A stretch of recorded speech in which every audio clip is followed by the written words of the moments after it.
Hello, ladies and gentlemen, and welcome to the 661st episode of the GeekVerse podcast. I'm the having fun Trask now, and I'm joined by... I am the Dash, Kirkland Patzer. Hey, I'm Mark Caster Domas. I'm the Field of Fields, Taylor Field.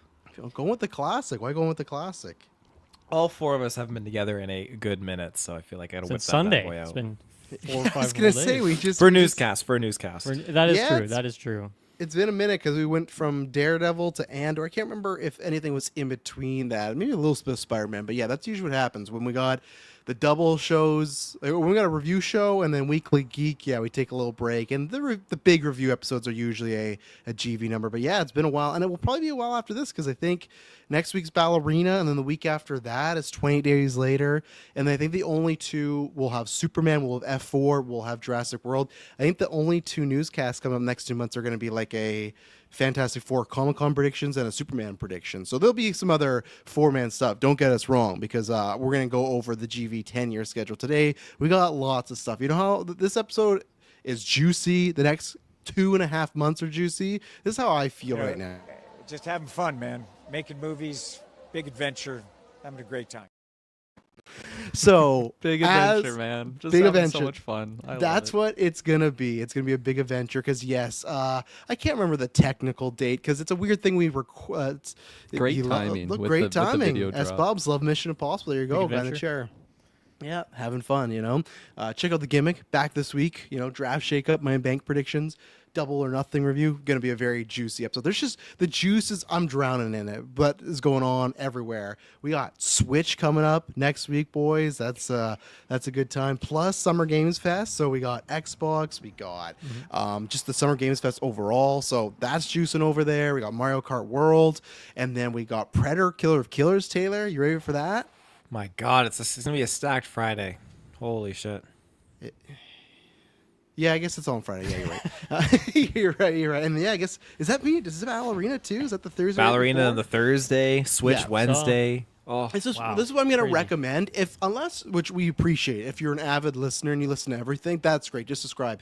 I would recommend for June and July and a little bit of August to subscribe to the GeekVerse feed, the SideQuest feed, and the reviews feed because I feel like those feeds are going to pop off. And if you don't want to miss anything and you specifically just like one thing, best to go there because there's going to be tons of stuff going on. But yeah, our 10-year. I don't know exactly when it is. We've talked about this before, where we recorded it on a different day, we submitted it to Apple, like just everywhere, Libsyn back in the day on a different day, and then it was actually live. So it's that thing of like we recorded in July, but it went live in August, so it's a weird thing. We don't have like a date, but we just kind of, okay, when we hit August, that's our 10-year. And what we're doing, and of course, as usual, I guess not usual, we've only done it once, but August 9th, we've said this a couple times, but August 9th is officially GV Day, the 10-year. I'm trying to find something, because it's like, do I go GV Day or the GV 10-year? Because the 10-year is the big thing, but GV 10-year Day, I don't know. We're GV going to Expo. workshop it. No, not that one. GV World Expo. I like Expo. That's cool. Expo? I like Expo too. It's unanimous. That's it. But what does Expo even You're out, mean? Norman. Yeah. World 75% says Expo yes. in, But doesn't that mean we're showing stuff off? E3 stands Exposition. for something Expo. A It's like the collection E3 of Geekverse, things. which all started Geekverse. Was E3 back in the day. It was a collection of things, goods, or works of art. So Yeah, that's That's it. We're sharing. That's what we're doing I, on that. I don't day, know think. about that. I don't know about that. But either GV way, Expo. our Doesn't matter, GV man. Y'all Day voted. is happening. There you go. GV Expo 10-year day. It's just a fucking mouthful now. It's Taylor, what are you happening. drinking over there? It's that just tap alcohol? water. Just tap water. I'm That's kidding. tap water. That alcohol. is the Fucking rock wasted. water for sure. Yeah. It's iced like- tea. Looks like the Iced same tea, okay. liquid Captain Jack was sipping on his abandoned island there. Yeah, seriously. Got a rummish flavor Rum. to it. But yeah, if I didn't say, we're going to give you the schedule for our next 2.5 months because there's a lot of big juicy stuff. We're going to do what we've been watching. We're going to do some draft updates, and then we're going to do the MCU Phase 6 predictions because I'll get in that later, how I kind of stumbled upon that we did a Phase 4. Never a Phase 5, but we kind of in that episode. But yeah, that's going to be our thing because not too much big news tonight. But yeah, so August 9th, GV Day is happening. That's where we stream for certain amount of time. I think we've agreed we're doing 10 hours, right? 10 hours for the 10 years. 10 hours for 10 years. Yeah, I'm not sure the date, but I think because I'm hosting it, I'm going to say it's going to be 10 a.m. PST. We're going to go with that for now, right now. We might change it closer to, but 8 to 9. 10 a.m. Yes, yeah, that helps too. But 8, 9, hosting here Remember. might be a little tight, but 10 a.m. think I'm going to do that. And what we're going to be doing, we're doing 10 hours. But as we did last year, this is the way to kind of support us. And if you want, for whether it is next year or the months coming after to support us even more, whether you're on Patreon or want to join Patreon, wait till that day, because what we're going to do is we're doing the 10 hours. We will release the increments, but every time you join Patreon or up your tier, we will go longer, and we got lots of good stuff. But I'm going to lead up to that day because I'm going to go over what we're going through the next little bit. As we talked about, next week is just packed. Switch, Summer Games Fest, Predator, Killers, lots of good stuff there. So check out all the feeds. Our first thing, I guess, yeah, we're doing 28 Days Retrospective. There's 2 of those, but our first kind of specials, what we're going to be doing is you're going to get an episode in June, July, and August. That's why a little bit of August, and I will preference that some of these things that we announce, if we run out of time, they will move into August just because there's certain events that are like, they're multiple people and stuff. They're just podcasts, but still. So we're going to be doing 3 bread and butters in June, July, and August. Because of our 10, we're going to be doing some top 10. So we're going to give our top 10 TV shows for the first time ever, and then a revised list of games and movies. We did those both in our first year, or it's like 2016 January. So within our first like actual podcast year, we did those, and we never did TV shows. Don't know why. I think we talked about it and just kept kicking it down the can, but that's what we're going to do. So that'll be on Patreon, so look out for that. And obviously, you got all the reviews that are happening. So those are just kind of the norm. And then we're going to be doing in June a After 9 Netflix and Fail watch long. I don't know how we're going to do this. We're going to figure this out. Our goal is for a majority of our spinoff shows, we're going to be bringing back them for just 1 month, 1 episode to have a little fun there. And yeah, not sure, because if people don't know, Netflix and Fail was a show we used to do where it was myself, Emily, Dylan, and Jessica. We would find a movie that on our Netflix was below the Fail rating, because Netflix kiddos, if you're young, it used to be like percentages. It was not the thumbs up, thumbs down. It was like it would show you like a certain star rating. So not sure we're going to do that this year. We're probably just going to find a bad movie on Netflix somehow. We'll figure it out. There's probably a But we're gonna- website that can somehow tell us Yeah. the fails, even if the app itself doesn't tell us. Yeah, so probably something like that, and that's going to be we're going to include the patrons. So that's going to be after 9. It's going to be like a movie night. We're going to, which hopefully will work, because obviously some people are American, some people are in Europe, so obviously we have different Netflixes. So we'll try our best to pick a movie that is also on all the streaming services. So yeah, that's just going to be us watching a bad movie with the patrons, a good time. This is what I said. At some point, we're going to try and make this happen, but we'll see. In the next 2 months, we're going to do a crossover with Geek Ultimate Alliance. We haven't done that in quick minute. I know we do the Marvel Alliance stream with the boys on Comic-Con, but for a while we used to, like after or not Comic-Con, what the hell is it? COVID, we did like kind of every quarter a stream with all of them. So that's what we're going to try and do, because that is our podcast network that we do produce and is over there. We don't talk about them enough because they're just kind of killing it, doing their own thing now. They're just a well-oiled machine. You know, they got 6 shows a day. They cover grew a up. lot of stuff. They don't need us anymore. Exactly. We send them off to college and just hope they don't get anyone pregnant, you know, but luckily not happening. Very bold. I listened to something I'll pitch in a second. Kirkland tried to list off all the hosts there. I was like, oh, some of these people you've never even podcasted with. So I very thought I did bold. decent. I thought I did decent. You did good. You did good. Heinz is going to be pissed. You brought up Heinz like 10 minutes later, you know. I didn't forget him though. Come on. Yeah, you do didn't something. forget him. But yeah, we're going to try and do that. And like I said, that's where some of these don't have a date. We're just going to be, okay, can we record these? So we're going to do that. Let's see here. Yeah, we got Ironheart popping off. We're going to, I hope, Taylor, are you going to be nailing Ruben down for Geeks Creed? That is on the schedule right there. Yeah, Come we've down. we've slotted that on our schedule. So What is we Geeks will Creed? be- Tell people, because again, this is what we're trying to do. If I didn't specify, for the next 2.5 months, is really just capture everything we've done the last 10 years. So, what is Geeks Creed? In case no one knows, Taylor. Oh, it's been a long time. Let me remind myself here. What? I'm It's just like the remember easiest the show to Concept, I think. Geeks Creed. Yeah, that started off with me and Travis doing the trailer commentary review, I think, right, for the first Assassin's Creed movie. Well, the only Assassin's Creed movie. So I actually forgot that existed until you just said that right now. That's crazy. That was technically, as I've been editing some stuff for the 10-year day, our first ever video on YouTube is me and Taylor reacting to that trailer. First one ever. What a The first. Kanye was in the. It was. I am a Oh my god. god! You can see my reaction live on air, being like, "What is going on with this trailer?" So yeah, the show basically what it entails is it has some reviews of the earlier Assassin's Creed games, and then it has just a whole bunch of coverage on some of the books and developments with the TV show and everything that's basically Assassin's Creed affiliated. Me and Ruben would break it down, and we would talk about it and discuss, and yeah, it was a good time. I can't remember how many episodes we ran. Probably Ooh, under I can try to get 10. that stat for you before the episode. I'll take a look because well, I think we switched feeds at some point. But you think you only did 10? I think it was not many, and they were longer episodes. And I remember it was quite a grind to edit those because Ruben, he pauses a lot during podcasts, and so I was not okay with that. Every What do you mean- pause what do you mean and pauses? Is he like, I'll be right back? He would be he would talk Like that? talk like this.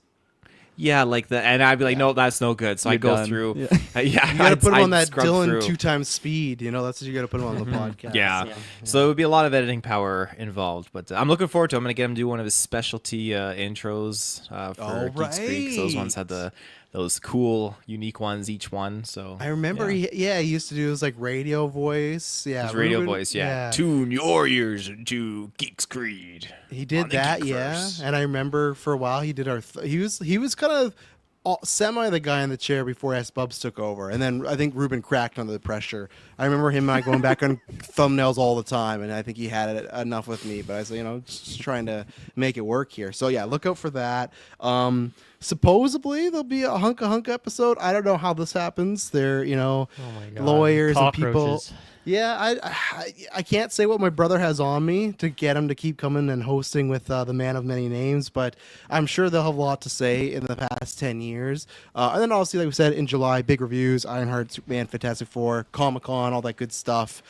Dexter will be coming back. And then Taylor, we're going to be doing Cantina Conversations. If people don't know, me and Taylor did a Star Wars spin-off show for quite a while, which led to multiple Star Wars retros as well. And then eventually just got busy, COVID, and plus Star Wars just for a while stopped putting out movies, so there was a lack of content. But what we're gonna do is we're gonna look, because it's funny that Force Awakens came out 2015. The podcast started 2015. We're going to look over the 10 years and Taylor, what I thought is we're going to make a winner category and a loser category in every project that Disney has released, not the books and comics, just the TV shows, movies. We're going to decide if it's a W or a L, and we're going to see in the last 10 years, has it been a win? Because it's one of those things we think about so bad, but it's like, oh, we just got Skeleton Crew and Andor, so we're going to break it down, Taylor, and put them in categories and see what's the 10 years, what's Kathleen's reign really been. You ready for that? Yeah, Cantina Conversations is probably one of maybe this is bold of me to say, but I feel like it's one of the most heated, controversial shows that we Yes. got because it just gets so debateful. I don't know if that's a word, but Because a word unfortunately, now. there's no one else to break it down. Like, there's no one else to stop us from our rants. mediators. Yeah, there's no That's normally me and mediators. Kirkland's job, but Yes, it's just exactly. you two. It's the Yeah. wolf order. Yeah. And me and Taylor both love Star Wars very much, but have very different opinions and views on it. So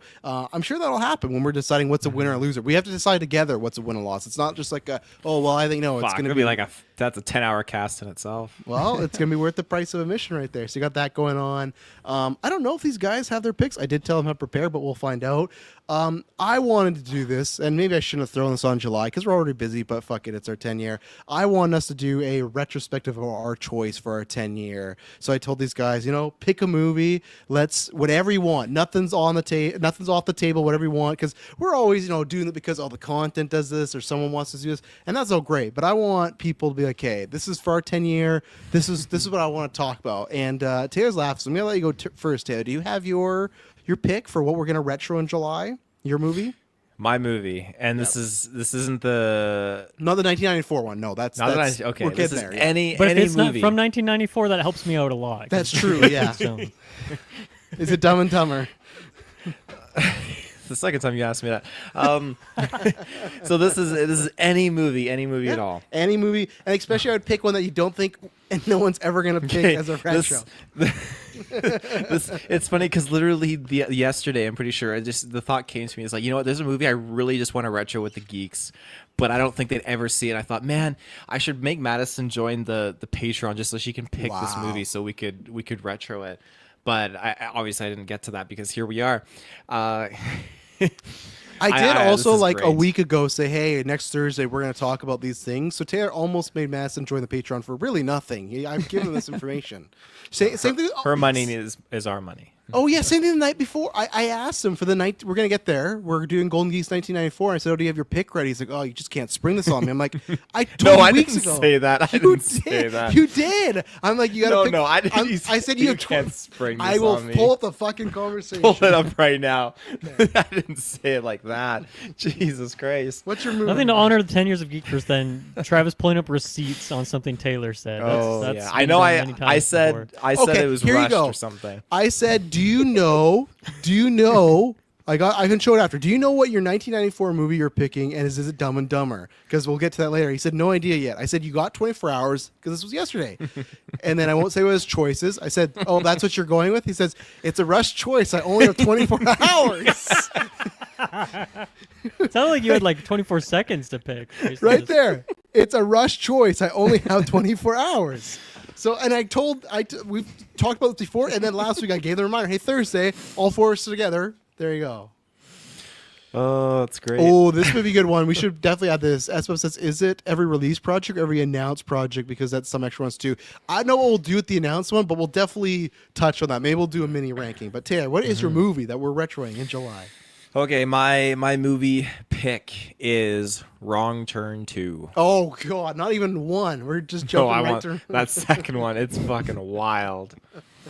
All right, Wrong Turn 2. Dylan Muss, what do you good. got? What Wrong do you guys Turn think 1? I'm gonna pick. I feel like it has to do with music, and It's currently in my background. If you can see, which you probably can't because it's very dark. Hmm. we need to full screen them here. My guess is The Big Lebowski. There it is. Oh, Oh, yeah. boy, Is that John okay. Goodman? At the bowling alley. We're doing Big Hell yeah. Lebowski for sure. Fuck I yeah, thought for great sure it was gonna be Tenacious D. I thought for sure. I just feel like it'd come up. No, many because then times you would Geek- just be like mean and like, and then I'd feel I sad. would Whereas Big not. Lebowski is actually gonna be like a fun discussion because it's objectively the greatest movie of all time. Whereas Tenacious D is like a personal one for me. Perfect. I'm excited. So, Mr. Pat. I don't need to hear you trash Jack Black for 2 hours straight. That'll just.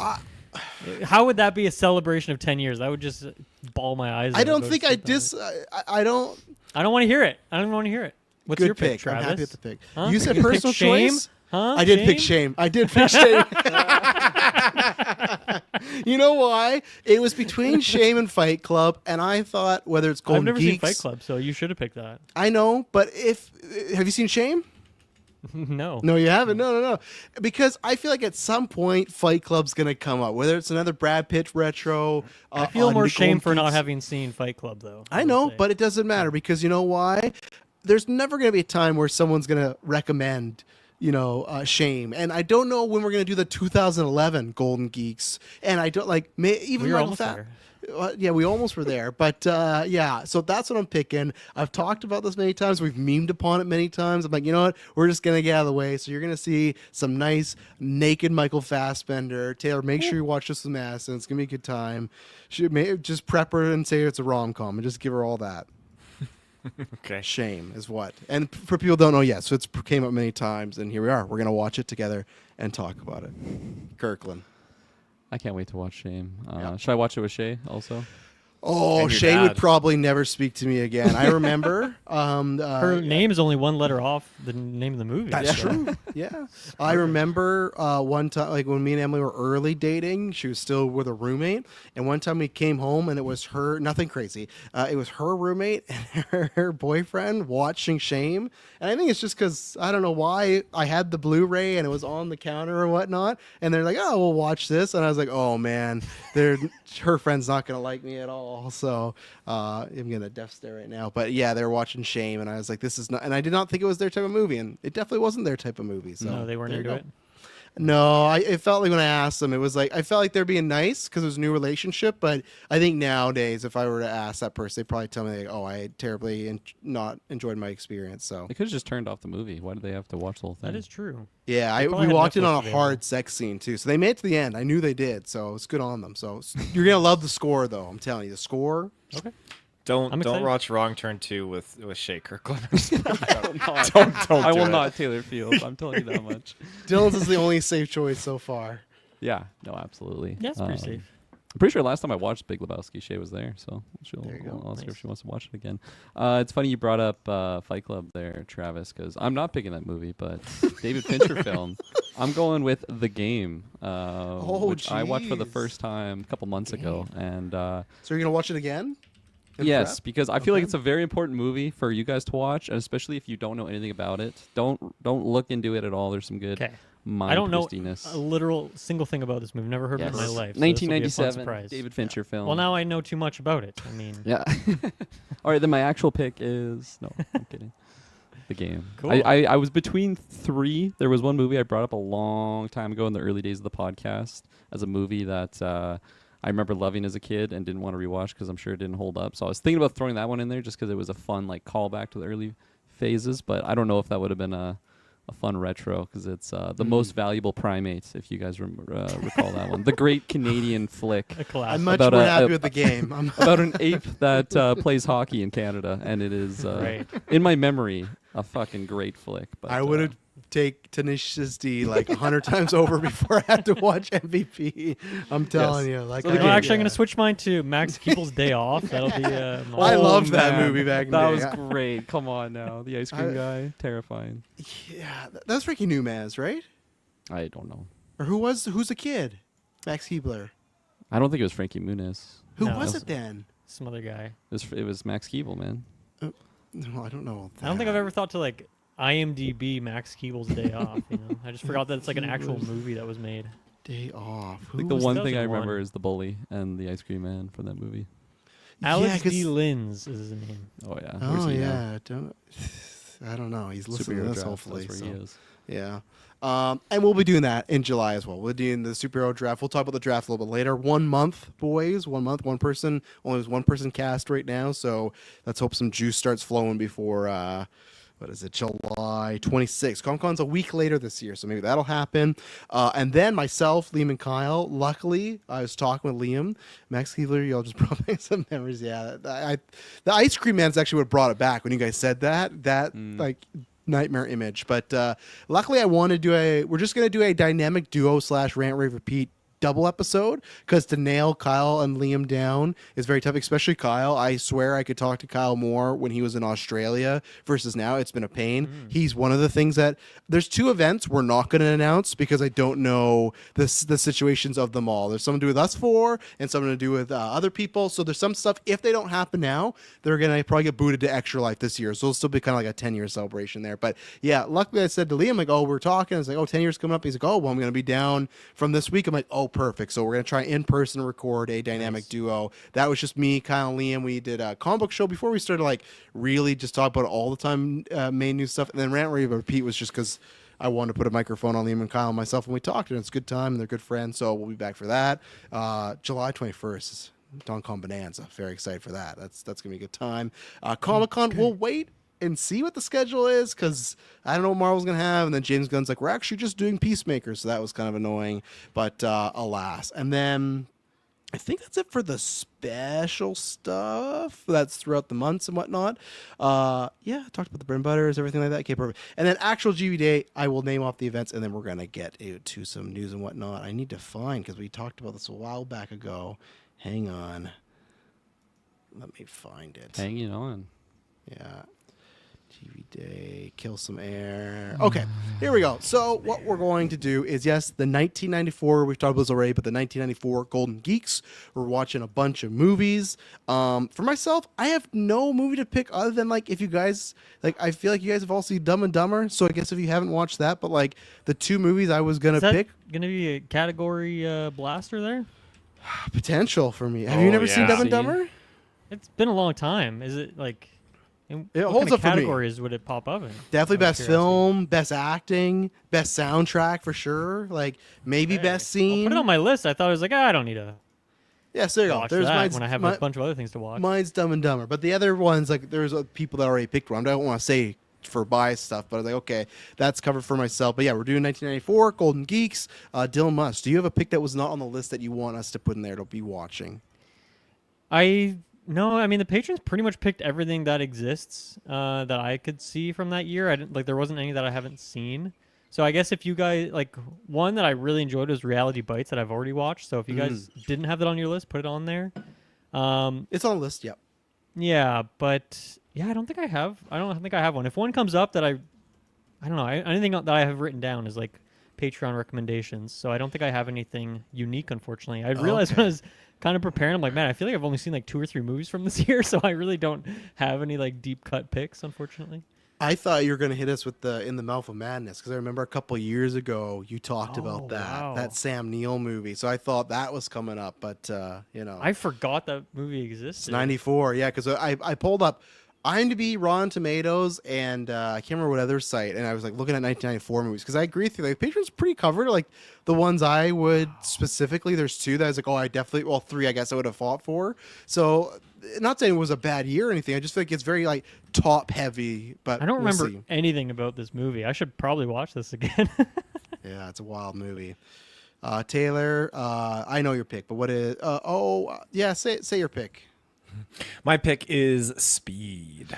Yeah, it was already on the list, so you're covered, so you're good to go. So I forgot it was on the list, but yeah, Speed. So there you go, the double on that. Keanu, Sandra Bullock. So, Nice. Kirkland, anything for you? My pick, I'm not sure if it's on the list, but would have been Natural Born Killers. It's I on don't there. think it was. Is it on there? I wrote it down, which makes me think it was. If Or it's did not on you the just list, write it that's my down pick. because QT wrote it, Dylan? You say, I might have wrote it because because Kirkland said it at one point. So That's the on the list that list. came from, I'll tell the people, the list that came from the patrons, and that's why you joined Patreon for many other reasons, but was Ed Wood, Speed, Reality Bites, The Crow, New Nightmare, Leon Professional, Interview with a Vampire, Forrest Gump, Shawshank Redemption, Pulp Fiction, True Lies, and The Lion King. So So there you go. Wasn't on there. Natural Born Killers. Okay. Woody Harrelson. That'll be, you're going to watch a lot of Tarantino, because Taylor, you've not seen Pulp Fiction, have you? Nope. Wow, That is that's insane. That's gonna be a great. Absolutely insane. Tune into GV Day just to hear that conversation. So we're doing that, and of course, because I went to the 1994 thing, I lost my fucking place where I was. God damn it! Oh no. Where is it here? Okay, and then we're gonna be doing. We're gonna be a little throwback to our 1 year. I have this game somewhere where it's just like the ultimate couples quiz. We're just gonna get the wheel out. We're gonna break out into 2 teams here, and we did that for our 1 year where it was like questions: how well do we know each other? And we're just gonna do that for now, riff around. And same thing if you're in the chat, you can throw out a question and whatnot. So we're just gonna do some trivia with each other, just see what's going on. And then Taylor is hosting his 2nd annual trivia with the patrons and whatnot. Taylor, you ready for that? You ready for your fucking wild ride? Yeah, I'm gonna make sure it's a little bit more refined this time, a little bit more concise, but Remember, balanced. Taylor, Always 1994 theme. Remember. balanced. I mean, I you froze there, Dylan. What was the second half of that? Oh, sorry. 1994 themed was my joke, but the moment's passed, so we can just there you go. Circle back to that one more time. So yeah, look out for that. I'm not sure. I'm fine to. I want to elect to be a team captain, and I want to elect Dylan to also be a team captain because I would like to do a rematch from last year because obviously I lost. There was a lot of traversal that I did not was going to happen. Not saying Dylan didn't win. Plus, There was if a lot you're of listening, traversal. Sorry. yeah, a lot of traversal. I thought it was just gonna be questions, but it was a lot of like, oh, you want to do this? Like, I thought there's gonna be door A. Remember, there's like, oh, name these movies, and you had like your lifelines. Taylor gave us like 4 to 5 different options and stuff. Like, Oh yeah, I it was thought- great. Well I'm not saying, designed. not saying it wasn't I great, accept the rematch. but that's why perfect. And plus, let's not all forget, God Loves Me 69. If you're listening again, left me high and dry. Still not seen him. So we have a Patreon question from him tonight. Yeah, he still grabbed not the seen him question. since then. Every after 9, he's like, yeah, I'll be there. You gonna be there tomorrow after 9?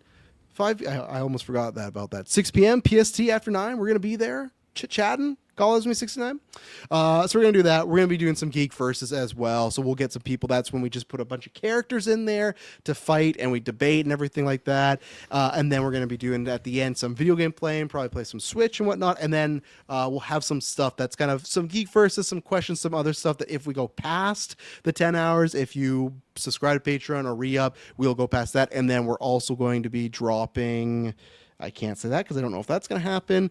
There's going to be a bunch of videos. Don't want to say what they are, but there's about 4 to 5. Been working hard on some very fun videos for just to kind of encapsulate the last 10 years. So those, I'll post those on YouTube after the fact if you can't watch the whole stream. And lots of stuff too, we're going to cut out and put on the podcast feeds as well. And then also the people that bought it last year got to see it, but we are going to release the trailer for our second film. If we get past a certain point, haven't decided, if we get past 11 hours, I'll release a very brief 30-second, 2-minute teaser of the third one. That is still in production. It paused because of twins, but we have enough footage that I could show you. I don't feel comfortable showing people this yet because it's like it still has some editing to go. But if you get us past, I'll say hour 11, I will drop that out there. That's that third film. That's got probably for one of my favorite all-time scene that we've ever filmed so far, because it just could not die. I was just dying laughing. Are you talking about the car? Everything in the car? Yeah, just trying to the brief bit of dialogue. You won't see any of that. Oh, You won't see any of that. That's not ready yet. Blooper reel. Yeah, blooper reel. There's all That this good stuff. But extended just- filming by like an hour. I think that even the that filming scenes in session. general though too, there's some good stuff we had. So yeah, lots of good stuff. So we thank you for listening to all that, but that's what we're doing for the next 2.5 months. So get ready, buckle up, put the seatbelt on, put the helmet on. It's gonna be a good time. So let's take an ad break and then we'll be right back. And we're back. We're back. So let's talk about this a little bit. I want to do what we've been watching because I'm not sure Dylan and Kirkland, you guys, I don't know if you've watched anything since Tuesday. So if so, that'd be great. But Kirkland, I just want to ask you one thing on Dexter let's season get 3. this. Because I heard that you said it was like Starting Perfect went down. Obviously, you don't got to give full spoilers because we learned that Detoll is listening. But what is the one thing that brought it down a non-spoiler way? Like, can you talk around it? And is it the Skinner? Is it the Skinner? Leading question. I feel like every season has a Skinner, but like maybe minorly or more majorly. As I was detailing, like I felt like season 2 was gonna be my favorite season of all time, but the Skinner of that season was Lila, and yeah. that was a big Skinner for me. But I think also something that I just never noticed on the first watch is just how lucky Dexter gets with some things, and it's always about the code and like doing everything so like perfectly so that he doesn't get caught. You know, number one rule, don't get caught. But there's so many times that he is just pushing his luck, and it just doesn't I feel true to him wanting to stay, you know, to the code. Like it's just like, well, I know I should be doing this, but I don't know. This reason is pulling me in this direction to do something just really careless. You And just want a friend, man. You know, we all want a friend. but like every season, I feel like there's moments like that where he just does something where I just scratch my head. I'm like, man, like I thought he was just so smart with doing it so calculated, but I don't know. Jimmy Smith's 10 out of 10 though, right? Miguel? Jimmy 10 out of Smith 10? was fantastic. Absolutely, Yeah. I definitely enjoyed his character so much more this time around. You Yes. asked me a question off cast. I'm past season. Well, I'm in season 4 right now. I'm a few episodes in. I was watching it earlier today, and yeah, so Oh, far good. it's cooking well with John Lithgow's character and all that. Because the joke I was going to tell, like, I don't know how to say this without making you sound like a psychopath, but Kirkland made a joke. We'll cut to 5 years later when Kirkland's arrested. But he made a joke that in order to like hang out with us, he was gonna have to like put a sleeper hold on Shay. So the reason I'm like, have you watched season 4 yet? He's like, no. There's that shot in season 4 where John Lithgow has that woman in the stranglehold, but he's standing up and he's just butt naked. So they just zoom out and it's just John Lithgow naked and he's like choking a person. That's just what I pictured Kirkland like. Someone changes home, Kirkland's naked, can hit her with the Trinity. But alas, all just jokes, of course. So All jokes, of course. Yes. I just wanted to bring it up because Detoll had some comments on because he's listening to my retrospectives right now. He said, as soon as Dokes was let go, I knew he was going to get framed by the Bay Harbor Butcher.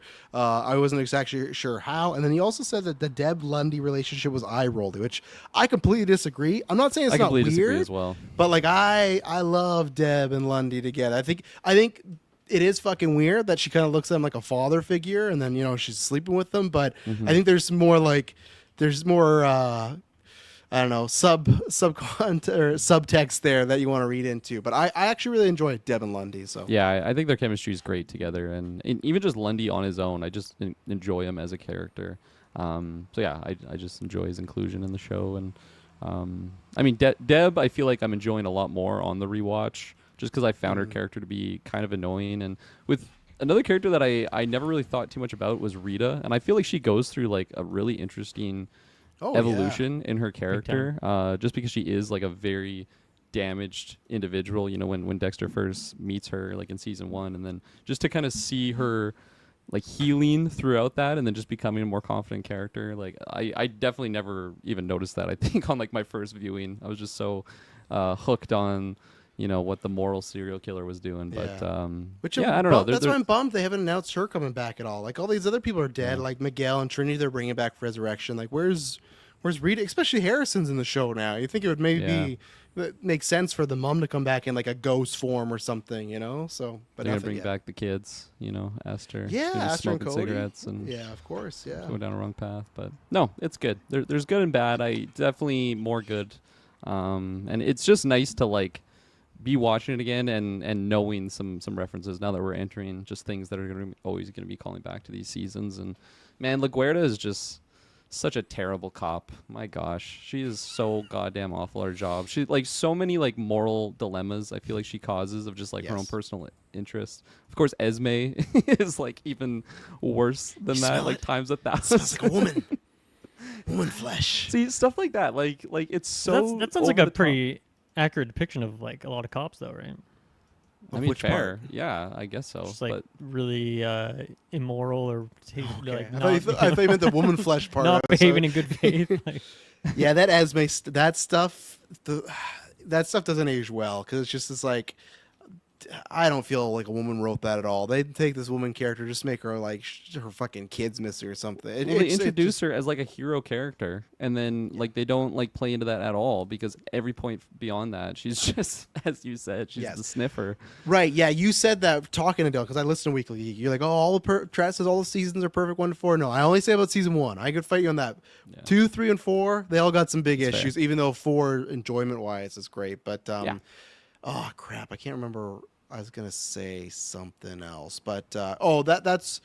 I think you're there. Yeah, you're there. That season 4, Angel Batista, and his new relationship. I'll just say, you know, not a fan of any of that goes down. So so random. Loving the show though. That's good. So yeah, random, it's first. so Yeah, so we'll speak around it. But was there anything else on the decks you watched since Tuesday, Kirkland? Since Tuesday, no, nothing that I've been watching. Yeah, one I didn't watch in the last 2 days, but I forgot to mention on that episode is Who Framed Roger Rabbit. I watched for the first time about a week ago. Have you guys all seen this one? That was one of those movies that was at my grandma's house, and every time I was at her house, that would just be like, oh, this is the cartoon I can throw on that's not like Passion of the Christ or something, you know, like even though Jessica Rabbit is GV big. Oh yeah, absolutely. Awakened things in me for sure. Yeah. But, let's put on this one again, Grandma. Still better than Passion of the Christ. Yeah. It's fitting that tonight we got to shout out Kirkland's grandma though, you know, because that came up many times in year 1. So yeah, exactly. Absolutely. But no, I mean, what a incredibly creative movie, and obviously like a lot of the animation and effects and stuff don't hold up in like the realism way, but I still think they're so fun to watch. And I the whole time I was just like awing, like, how did they make this back in the day? Like, this is really impressive and cool and such a novel idea. Very funny. I mean, Roger, like, this guy's voice drove me nuts a lot of the time, but like for the most part, you know, I was able to put it past it because like the gags were funny. But yeah, just such a cool movie. I really had a great time with that one. So kind of been on the list for a while. So fun one to knock off there. Shows that movie. Yeah. Yeah. And the steamroller scene is like ingrained in my head. So good. Yeah. It's freaky. His the Doom. I was actually messaged this to Travis because he was asking me something I can't remember. But anyway, the villain's name is Doom in that. His name is just Doom. And I was, you know, have had Dr. Doom on the brain lately. I'm like, is this so weird that his name is just Doom? But yeah, his eyes in that sequence. I don't remember that part, Kirkland. Yeah, super freaky. Oh yeah. Yeah, so that was good. And then okay, this is a 1994 one. Brief mention here. Hudsucker Proxy. Have you guys seen this movie or heard of this movie? No. So this is the Coen Brothers movie from that year. Coen Brothers, you know, Big Lebowski, obviously one of my favorites, and therefore I'm making you guys watch it. But I have not seen a lot of their other movies, which is weird. So going back to that one was a really good time. There's a couple fun facts about it. Sam Raimi is a writer on it with them, and because of that, you get a Bruce cameo in there too, which is super Nice. fun. So that Never was such a seen surprise. this. Wow. Because when Bruce Campbell popped up, I'm like, wait, is Sam Raimi involved in this? Go to IMDb. Sure enough, he is.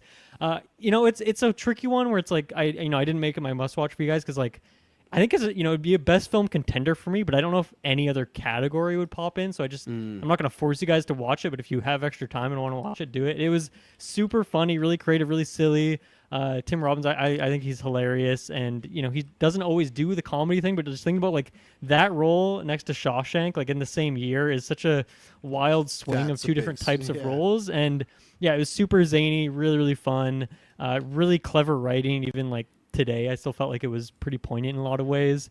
So yeah, I definitely recommend that one. It was fun, but once again, I don't know what kind of category dent it'll make, so don't put it on the bottom of your list. If you have time, go for it. But yeah, it was a fun one.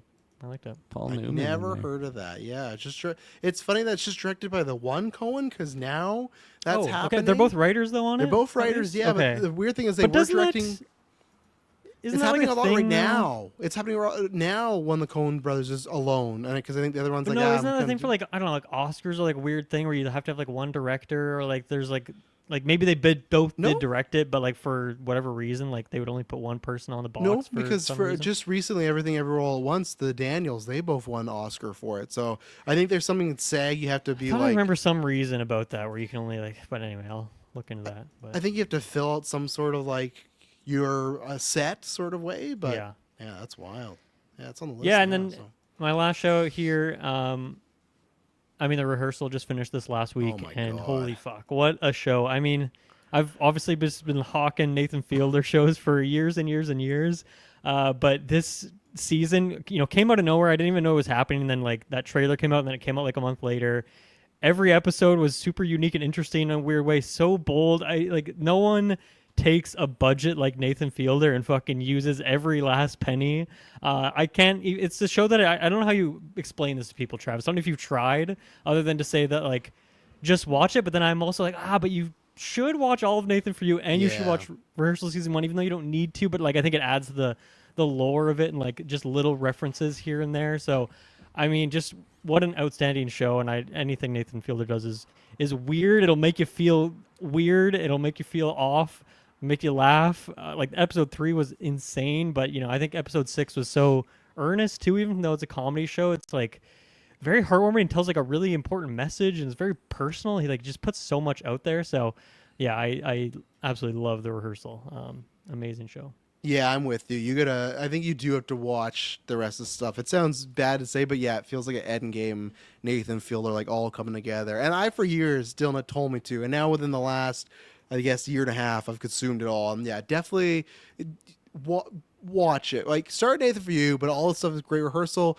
To me, I said this to Emily, he is like our generation's Andy Kaufman, where he's so good. Because I was talking about, like, at first I kind of thought he was like a Sacha Baron Cohen type, but like there's times where Sacha Baron Cohen, like you can tell, like, oh, that's Sacha Baron Cohen, and then there's the characters, right? He can slip in and out of it, but with Nathan Fielder, he is like Andy Kaufman, where he's just one big character. You never know.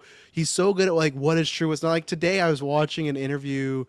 Where he did Kimmel and then he did CNN. I watched those two, and even just on Kimmel, there's like a slight moment where you can see like just a twinge of a smile, like yeah, and I'm like, oh, he's trying not to break. But I love those YouTube edits. That's like, here's all the times Nathan breaks, which like doesn't happen often. It'll just be like some little giggle here or there, but like he stays in character very very well.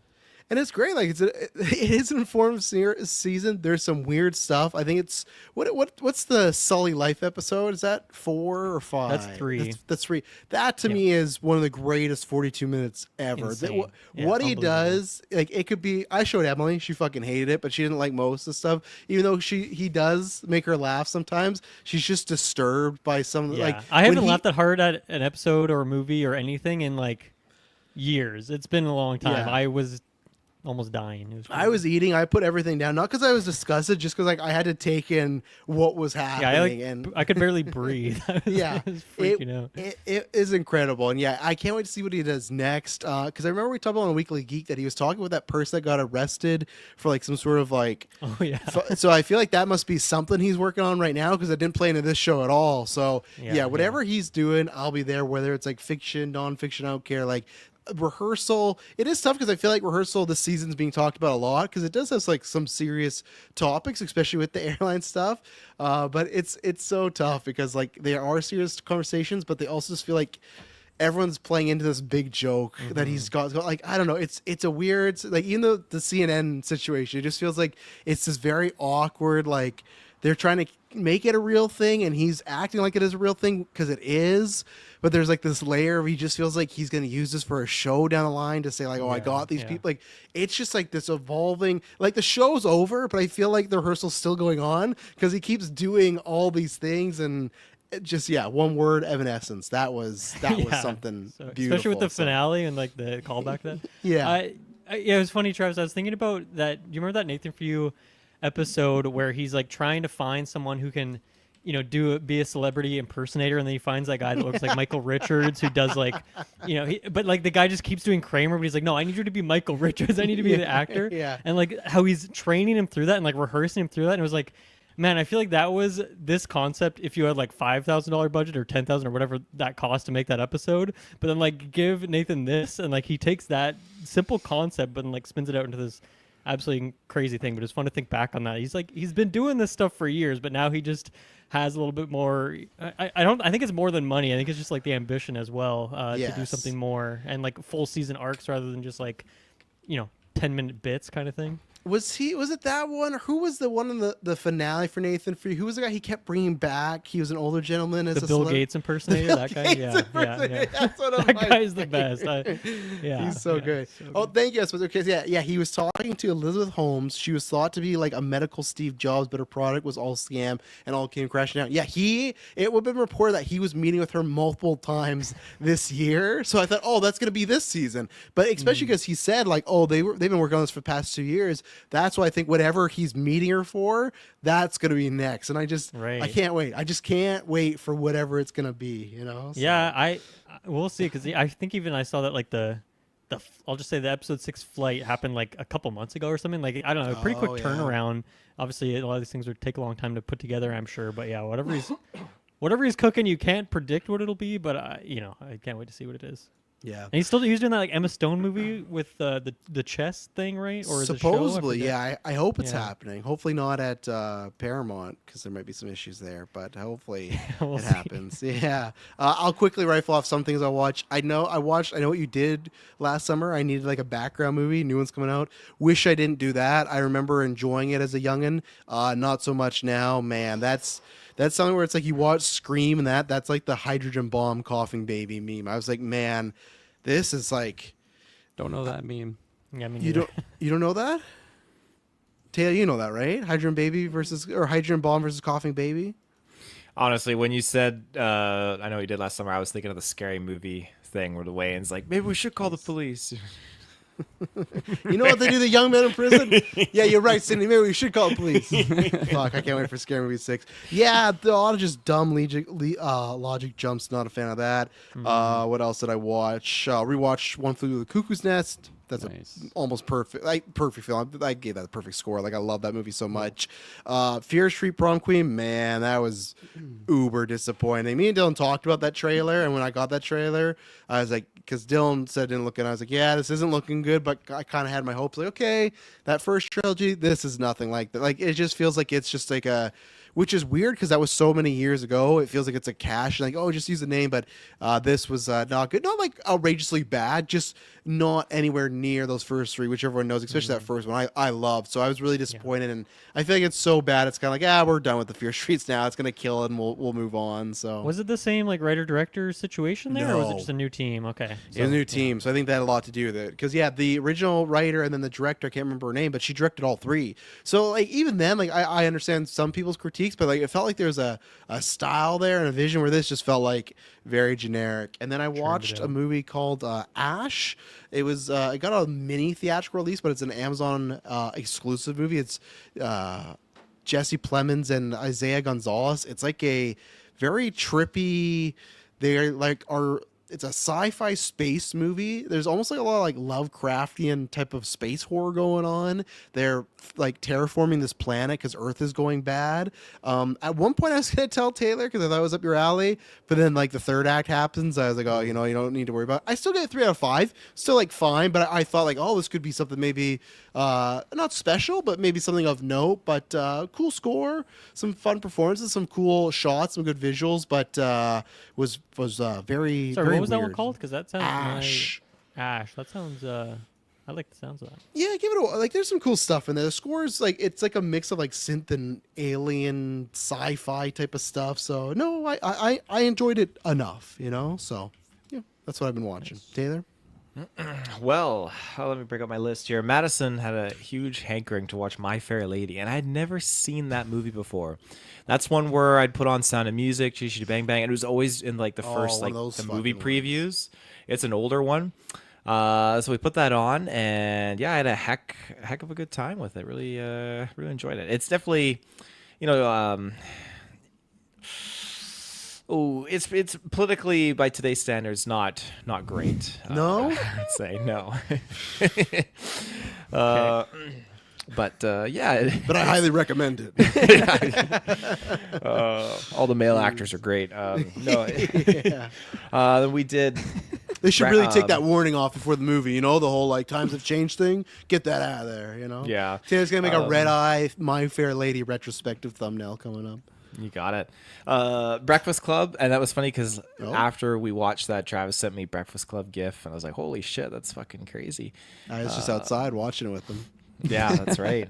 I was hoping him and Madison were gonna be fucking, but it was the fucking Breakfast Club. So I You didn't and your get that. fucking potato salad just coming to give it back to me. Which, okay, quick interjection. Actually, I need to Sorry, talk what's the about potato this. salad lore going So on here? after we were at Travis's and there was leftover potato salad, he asked me like, because I forgot my chips, my bags of chips there. So Travis was like, "Oh, do you want this potato salad? We're not going to have it." I'm like, "No, I Because don't want it." backstory is my sister. It's a very cheap, like save on home brand. Like this is not good potato salad. And I'm like, you can I take think that it's home. the Reese's. The Reese's. Yeah, I'm like, you can take this home. It's like something like, like she doing me a favor. Like, no, you can keep it. It's fine. It's like, no, you really don't need to. And then, yeah, she left it here, of course. So She left it, and I forgot my bags of chips there. So it was whatever, early morning the next day, whatever. I pulled up, and he opens the door. I see the chips, and when I grab them, I can feel underneath he's got the fucking potato salad, and it's like one of those big plastic cartons, so it's under there. I'm like, no, you keep that. And he laughs and he closes the door.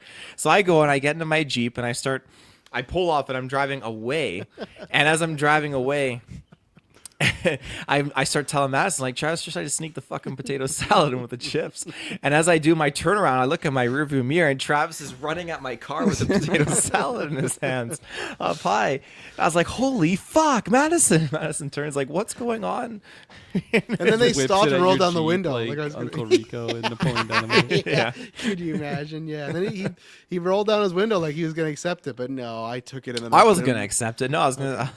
I put it in Flip my you the mom's bird. fridge, so she got it now. Oh, that's so. for Tony. Good. Yeah, exactly. You created her, not me. Take this fucking salad. But then she was actually happy about it. She'd go, "Oh, I'll have it." So I was like, "Perfect." Oh, there Get you go. rid of this fucking potato salad. So But yeah, so back to the list. John Wick watched chapter Nice. 4. Got all Right, hyped it's up on for Netflix, yeah. Ballerina. That was a damn good time. that's a good Damn idea. time. Yeah, that's next week. Yeah. And then after that, me and Madison have been watching Harry Potter. We just started with In the Sorcerer's summer, Stone. I thought you Yeah, said there's like a winter They're watch. hyped. They're hyped for the casting. Yeah, you are. Yeah. yeah. She just wanted to put it on, get into it, and so we're working away still at our Harry Potter puzzle.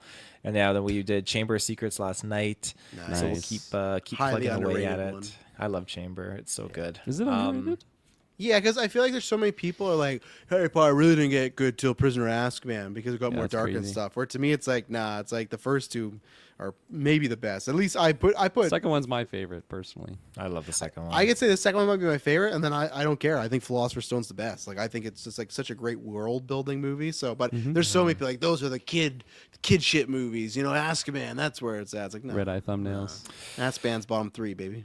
I do want to shout out to. Well, it's not really a movie, but they're pumping out a Just movie. an For So it. X ad. videos. It's a book. Yeah. Yeah. Go to page 261. Yeah, Star Wars Attack.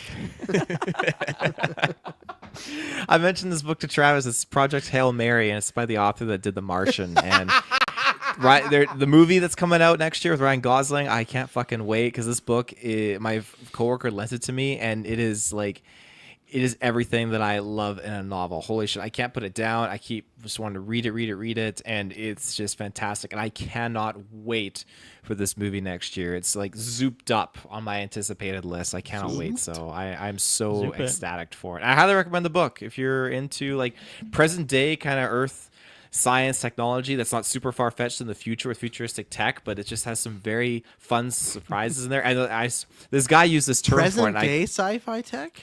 present day, yeah, like it's we got the Not too intriguing. The way we got you're the selling we got the ISS in space and whatnot. But let's just say this is non spoilers. Like here's present day tech right here. Fucking You've iPhone. got something that is like threatening on a global scale, and so humanity doesn't really have like we got the ISS, we got rocket ships, we got this technology we have today, but they managed to, through this global catastrophe, find a way to, maybe it's not their salvation, but a way to find a method to solve this problem. And so they, humanity knows like, okay, we could all die. So they start pooling all their money together and they start working together and build this crazy spaceship Wow. to go. What a twist. And Where's this money coming in from the public? I got no money to pool towards a spaceship that's- right now. that would not happen on this We earth. just Yeah, introduce no, I'm communism global, but it's as this guy put it, and I couldn't agree more. He called it cooperative porn. It's just that's what it's he's like. on It's X just video. it's He is, so it's so optimistic. Hail and Mary, it's just baby. So It's it's my such a favorite hopeful category. book. What happens if you? Yeah, what happens if you search Hail Mary on X video? Let's find out here. Hail Mary. Yeah, he keeps saying Hail It's Mary. probably got a so- lot. Yeah. Yeah. Oh, You're gonna get some religious stuff. first for video is sure. Marianne, and it's a big full frontal shot. So we're gonna move on from that. So There you go. yeah. All right. Let's do Back to the some. soup. Yeah, back to Yeah, form. right back to the potato salad. Yeah. Okay, let's take an ad break. Then we get on track. We got Patreon questions, draft, and then our main topic. So we'll be right back. And we're back. That's how you watch the next video. He just pulls up. He just, like, doesn't even touch himself. Addison, bring me my Yeah. soup. I Yeah. gotta watch my videos. They don't touch each other. They just eat together. Like, oh, this is good. Star Wars. Hail Mary. Okay, so speaking of the aforementioned man who left me high and dry last year, hopefully we won't this year. Hopefully we're on Dylan's team this year when we do the wheel. But yes, we should say patrons join the Phase 2 tier and up, and you guys will make a schedule and say, hey, who can join? And same thing as last year. If you want to play some trivia with us, we're gonna get the Zoom, so no limits, anything like that. Everyone's welcome, so do that. But Mr. God Loves Me 69 asks, has the hype for Fantastic Four risen or lowered for you guys overall after Thunderbolts and in all caps to put the chairs? For some reason, I don't feel much need to see it. Gun to your head. If you won the Good lottery. callback there. Yeah. Would you choose spending money to see Fantastic Four or Superman? So, Dylan, where's your excitement? I think we know what you're picking, but where's your excitement for F4 right now? We're roughly just a little over a month away, like a month and a couple weeks, week and a half. Yeah. My hype is it's steadily increasing. Okay. Steadily increasing. I just because I'm a Marvel boy, I'm there. I'm into Yeah. this stuff. I like it. It's sometimes it's junk food, but it's my favorite junk food, and sometimes it's peak, and I'm just frothing. I don't know. I think this is gonna be somewhere in between there. But yeah, I'm excited for it. So yeah, I can definitely understand why people would be more lukewarm on it, and obviously the precedent from previous F4 movies is not setting a high bar by any means. So I don't blame Mr. God Loves Me 69 in this belief, but especially when I totally get it too. A lot of people are comparing that against Superman, and I'm just not a DC Superman guy, so that's for me. It's not really a comparison. I'm just like, yeah, I'm just gonna go watch this one. So there isn't really a decision to be had there. So yeah, I'm excited for it. This new era of F4, I think knowing that it'll have higher stakes in the sense that it's going to really closely tie into these next Marvel movies we're getting, like Avengers and things like that, I think adds a little bit extra of like, okay, what is this going to lead into? Whereas some other Marvel movies have felt that way, but then they don't really pan out that way, or it just takes so long. But this, it's like, okay, it's actually we're not going to have to wait that long before we get like some payoff to a lot of the setups here. So, and Galactus, live action, never seen that before. So cool. Yeah, you can answer us in the Discord, 69. But because you said after Thunderbolts, which maybe I can just assume you didn't enjoy as much. So that's fine. I'm wondering why the chairs did it for you. You know, because like I know a lot of people with Thunderbolts, the chairs were like, well, they spoiled who lived, right? And I guess, but if you're one of those people, I guess for F4. I wouldn't understand, because with Thunderbolts I'd get people to be mad, but it's like, did anyone think any of the F4 were gonna bite it? In like, did anyone think like any of them would die before going into Endgame? Right, so it's just like, or no, sorry, Doomsday. So that's why I don't know why the chairs in this context. Not saying you're wrong. I just would like some specification of I got Thunderbolts, but for F4, I just feel like we know they're gonna be around for at least a little bit. These team, you know. Yeah, I feel like he might just be mentioning like the chairs didn't add to the hype overall. Like that's fair. Because something for me, like takeaway for the chairs is like, well, it limits, you know, who could be in there. Like, of course, there could be some surprises of people that aren't in the chairs, but like seeing the Didn't list, they say it's like, that they're gonna do more announcements at some point? It's a. Oh, that's a rumor. Well, no, Downey hinted on his Instagram. So I think that might be the only thing they're going to do at Comic-Con this year, because you got to remember this. Comic-Con comes out the week after, like, Fantastic Four is it? Yeah, it's a week after Fantastic Four. So they might do what they did with Deadpool last year, where the cast comes out and they do a screening, which I'm sure would be tons of fun, right? But they really have nothing to talk about. Like, I guess you could have Wonder Man there. I guess you could have, I don't know, more Daredevil stuff. But for movie-wise, like, they can't do Spider-Man. That's Sony. And Avengers, they just delayed it. I guarantee they don't have anything to show. So I think that's what they are going to do at Comic-Con, is maybe reveal some more names, I think, if they even go to Comic-Con, to be honest. So, Right. yeah. That's me. Kirk. Yeah, I think I'm very hyped for Mr. and Mrs. Fantastic Four and their friends. Yeah, no, I think the first time I saw the trailer, I had some holdbacks just for the initial appearance of the Silver Surfer. I just didn't love like the specific animation around them, but seeing that trailer in the big screen it just hit so much more for me. I think it's just adding like the music and like the big cinematic experience of what that is going to be, with the inclusion of Galactus, with it just being a like a lead-in movie to the big Avengers event. Yeah, I don't know. And then just going through Mission Possible retro, seeing Vanessa Kirby in there, I'm excited to see her in another role. Because I think the only thing I've seen of her since then would have been like when she was in The Crown, and that's a long drought from seeing a new Vanessa Kirby project. And then Pedro going through Last of Us, he's been missed. So yeah, there's a lot of factors that are adding to my hype. And then gun to my head, I had to really stew on this one, because I feel like my hype is more on Fantastic Four, just because seeing both trailers in the theaters, I had more of a reaction to the Fantastic Four one. But like the Superman one, I've just been waiting for so long for like ever since we were talking about this James Gunn Superman, with, you know, the first one since Cavill. I've really been liking a lot of the images lately around it, and then the trailer. Like I thought the trailer was good, but yeah, I just, the other factors are what are adding to my hype more so than just the trailer itself. And gun to my head, I would have to pick Superman, just because that's like the big. I feel like that is the turning of the tide in the DC. Like if that doesn't hit, that means so much more than if the F4 doesn't hit in my mind, and you know, in their respective places and their comic book adventures. So Yeah, 'cause I'm going to go just because to say something to bounce off of that. That's where I'm excited for them both. The last two trailers for them, I was the same thing. Their teasers, I was like, okay, I like this enough, but wasn't overly hyped. And then their trailers came out that got me more hyped. I did like the Superman one more, but why I would pick Superman, because that would be a tough call, but why I would pick Superman is because the thing was F4, I think it's the selling point for the quality of the movie that, oh, we're in a different universe, but also we know how that's going to go. Like that universe is just going to get destroyed away, Yeah. so they're over there.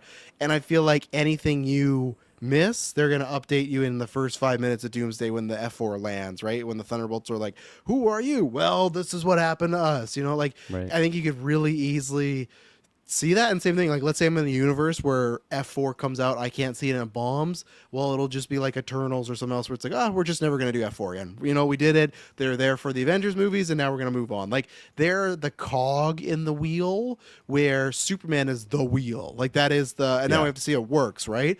And like, honestly, I don't know how much more I've seen, but like, if I just compare WandaVision to any of the Guardian movies, like, James Gunn to me, like, I gave all those movies like a perfect score.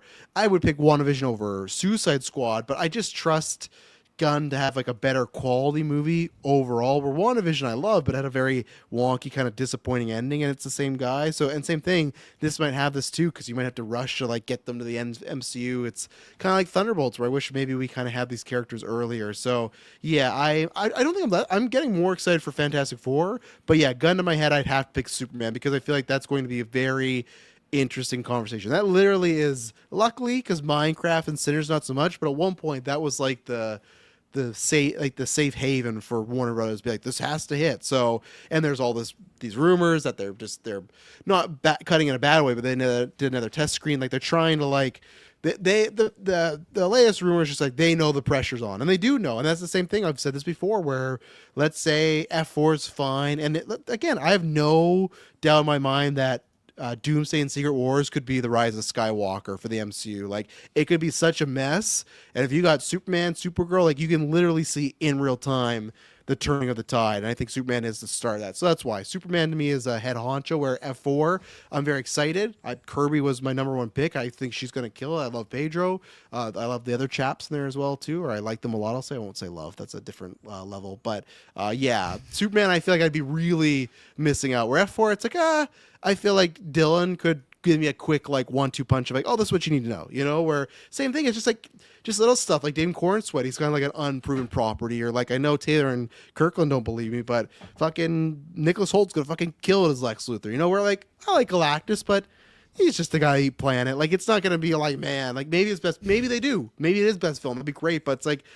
Galactus is just kind of a bean, where Lex Luthor, we've still not gotten to me a great on-screen Lex Luthor. So Superman, there's a lot of firsts. Where F4, hopefully it's just the first great F4 movie. But Taylor, I throw it to you. Oh my goodness. My excitement after seeing Thunderbolts, it shot way up. Way up. And I was definitely looking forward to Fantastic Four, but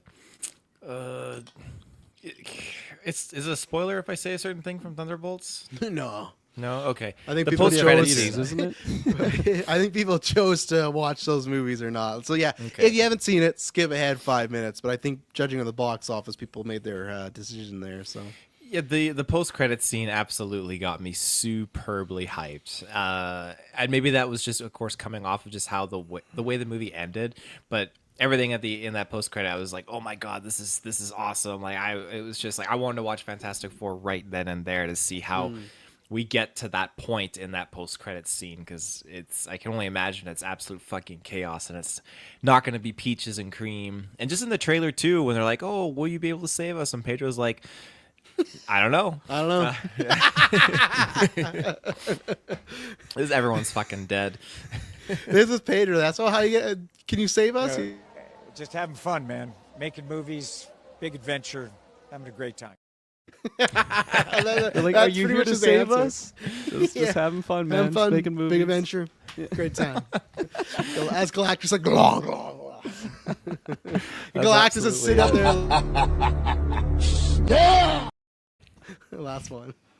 But I mean, like, gun to my head, I'd still put my money down on Fantastic Four. I There mean, you go. I'm okay with Superman, but after that last Superman trailer, it's like, fuck, there is a lot of things going on in here, and it frightened me, you know. Oh right, we had this conversation because he's like, I don't know. No.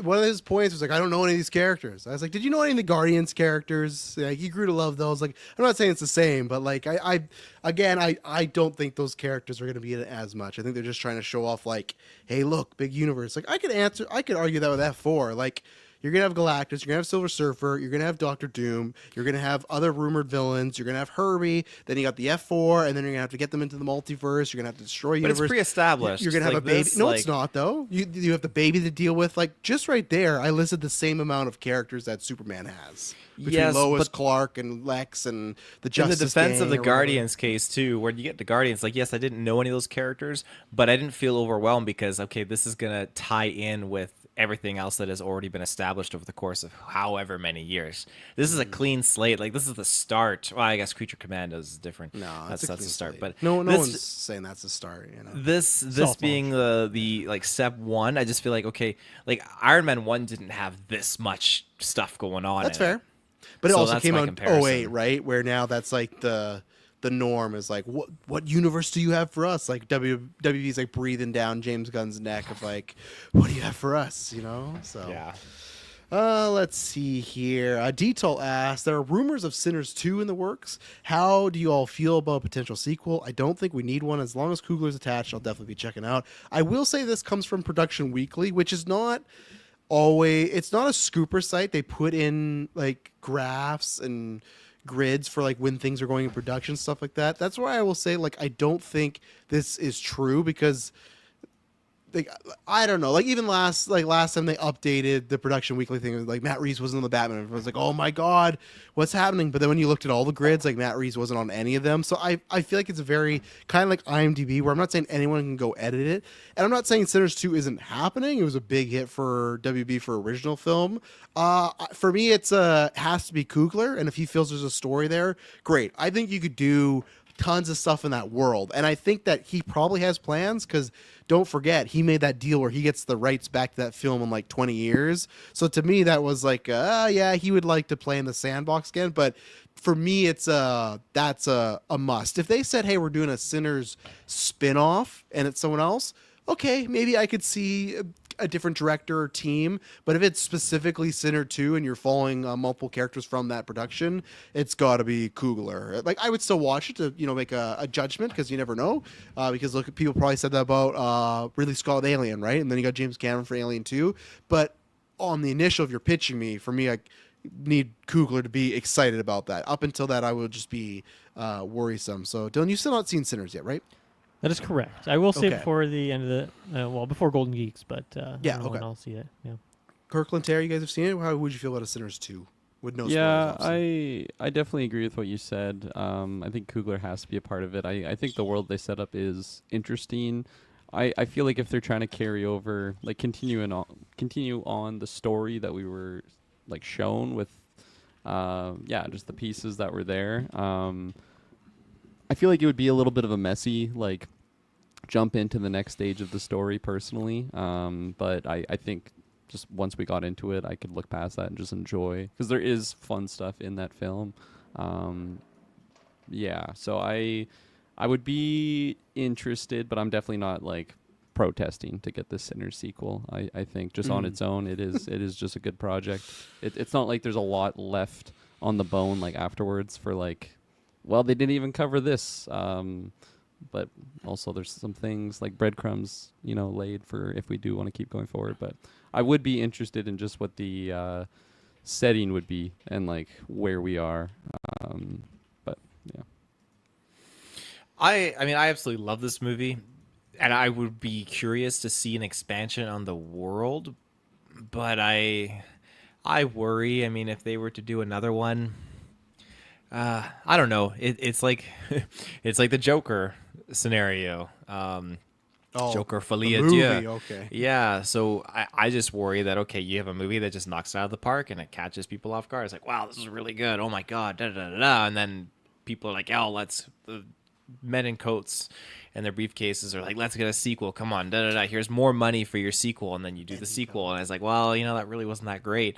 So that's my only worry, is that if this was made and wasn't designed to be a sequel and it was made just to be a standalone, its own point A to Z story, then keep it as that. You run the risk of retroactively damaging your franchise because you've made a sequel, because you're doing a story that doesn't fit or doesn't really work. I guess I don't know. Like, are you going to pick up with the same characters? I don't know. Are you just gonna do an anthology? Maybe an anthology would be the way to go Anthology would forward be with something perfect, like 'cause this. they set up yeah. a bunch of stuff in that world, so They do. I'd be down for that. Just like you'd get the lame like "From the World of Sinners" like tagline, like they do with "From the World of John Wick" or whatever. But that would be to me the route to go is that is that way. So. All right, and then this is going to transition to our draft update. Superbad Mike, and that's why go down below for the links, everything you need to know. The Discord link is there. Our Patreon's there. Shout out to our Patreon producers, Aaron Braden, April Darkness, Jack Grant, Sam, Superbad Mike, God Loves Me 69, Jeremy Renner, Charlie Rendell, Cocktail Clay. Check out, we'll be talking about Jeremy Renner soon with our 28 Weeks Later retro. It's going to be a great time. So, but we were in the Discord talking because obviously Lilo and Stitch, we're going to talk about that because it was Taylor's draft pick. So I do have some update numbers there.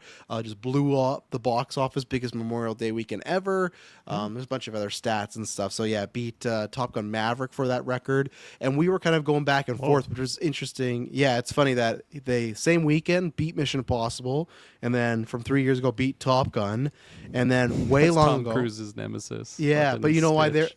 they're getting it back, because when Lilo and Stitch originally released, it was beat by Minority Report with Tom Cruise. So for some reason, Tom Cruise and Lilo and Stitch have this weird connection. So I said to Emily, you know what they need to do? They need to get Tom Cruise in the sequel for Lilo and Stitch 2, you know? So it was fun. Les We were talking Grossman about type character too. Just yeah, like I so get over the him. top. I need that fucking blue guy. So we were talking about lots of perspectives of, okay, what is Disney going to take from this? And it's like, oh, well, instead of making the princesses, because obviously Snow White bombed and there's a couple other ones that didn't do well, maybe it's just Disney 2000s animation. So Superbad Mike asked, going off what we were talking about in Discord, after Lilo and Stitch box office, which 2000 to 2009 Disney animated film is your favorite? Oh, I didn't catch that part. Is your favorite? And which would you think would make a successful remake besides another Lilo and Stitch, of course? To give you these, because obviously there's Pixar ones, but he's just saying Disney. Dinosaur, Treasure Planet, Brother Bear, Home on the Range, Atlantis, Lost Empire, Chicken Little, Meet the Robinsons, Emperor's New Groove, Bolt, Fantasia. Fantasia, yeah. Lilo and Stitch and Princess and the Frog. So obviously excluding Lilo and Stitch. Taylor, what's your favorite out of the list? And then what do you think would be successful for, I don't think Mike's saying like as much as Stitch, but if you're, Bob Iger sits you down like, hey, people are really liking these, I don't know why I gave him a smoker's voice, but people are really liking these 2000s probably animated. sounds like Yeah, he doesn't at all. He's like a smooth talking guy. Like, Disney has 2000 anime movies. What we making next, Mr. Field? Oh my goodness, Fantasia, I don't think needs to be a live movie adaptation. It got its sequel, Fantasia 2000. To keep those two as its own thing. That's what this is, Fantasia 2000. So do the sequel, like Wrong Turn It, you know? 2025. Yeah, Wrong Turn It. Yeah, I don't know about that, but Emperor's New Groove. I revisit that quite frequently, probably a couple times a year, a couple times at least. It's so fucking good. Like, oh my god, that's such a good movie, and I would love to see it in live action, but if I had to pick one for live action, my heart would probably go Treasure Planet, because I feel like that would just be visually just a fucking banger to see on the big screen. With just But that wasn't the question. It was, what do you think would be most successful? And you think Treasure Planet would be better than Groove, like money wise? Because I don't. I think it would. I really That, would. even the animated film bombed. We found that on the Discord. They spent $140 million on that movie. It made Ahead of its time. made $109 million. Taylor, I think it's a great pick. Ahead of its time. Thank you, Dylan. All right, Dylan, you picking that too? Treasure Planet. Yeah, so I'm gonna go Treasure Planet. I'm gonna be honest. When I saw this question, I was like thinking of Pixar stuff. So now I'm thrown off my yeah. game. I think my answer would be Pixar says they're not going to do that, but I doubt in 20 years they'll say that. they're not gonna do what? Make remakes? That's for live action, yeah. Whoever the president said, they asked, like, no, that we have no interest in that right now. But He said it with a Toy That's Story all. live action. yeah, all right, Pixar guy. Yeah, that's the biggest lie I've ever heard in my life. But they're not gonna make those. I think my favorite would be Emperor's New Groove, but it's been a long time since I've seen that, so I don't have a single quote that I could say from that movie. That's how long it's been. Can you give me that list one more time, and I'll pick which one will be the most successful? Princess Frog, Fantasia 2000, Bolt, Emperor's New Groove, Meet the Robinsons, Chicken Little, Atlantis, The Lost Empire, Home on the Range, Brother Bear, Treasure Planet, and Dinosaur. Jesus, I'll go Meet Meet the Meet the what was the name again? Robinsons. Yeah, I'll go that one. Yeah. It's a robot futuristic one. So there you go. Hey, Probably that's like Hail Mary, Yeah, it's very topical right now. Yeah. Yeah, people are into that. Mr. Patzer. Yeah, out of that list, I think my big three would be Atlantis, Emperor's New Groove, and Princess and the Frog. Nice. And Good I job. think for what would be the most successful, Yeah, you got to I pick honestly- one. The I question is honestly one. think it would Yeah. be Atlantis would be the most successful. I feel like on my feeds, I just have randomly seen like the most photoshopped, like this is who's going to be in the live always action Tom Holland. Atlantis. It's always Tom Holland. It's always Zendaya. it's always the same actors in original there. people, But that's been come going on for on. a long time, so that tells me that that people have interest, at least the people in my feeds, and I have interest because I love that movie so much. I think that and Emperor's New Groove, I probably rewatch like the exact amount. Like every year I throw those movies on. They're just good feel goods. They're also like a really healthy runtime for like just putting on a flick. Like it's not 2.5 hours. It's like a nice, quick, breezy adventure. So yeah, they're very different types of movies though. Atlantis is definitely a more mature adventure, even though it's a kids movie. Like Cusco is just so ridiculous, and to capture that in live action is harder for me to imagine versus Atlantis, where like it already has a more realistic animation style. And yeah, I don't know. You got a lot of smoker voices in that too. Yeah, give me live action Atlantis. I've been itching for it. It's got a great video game, the PS1 Atlantis game. Maybe I'll bust that out Extra right. Life. I think I still have it. The wee hours sweet. gone.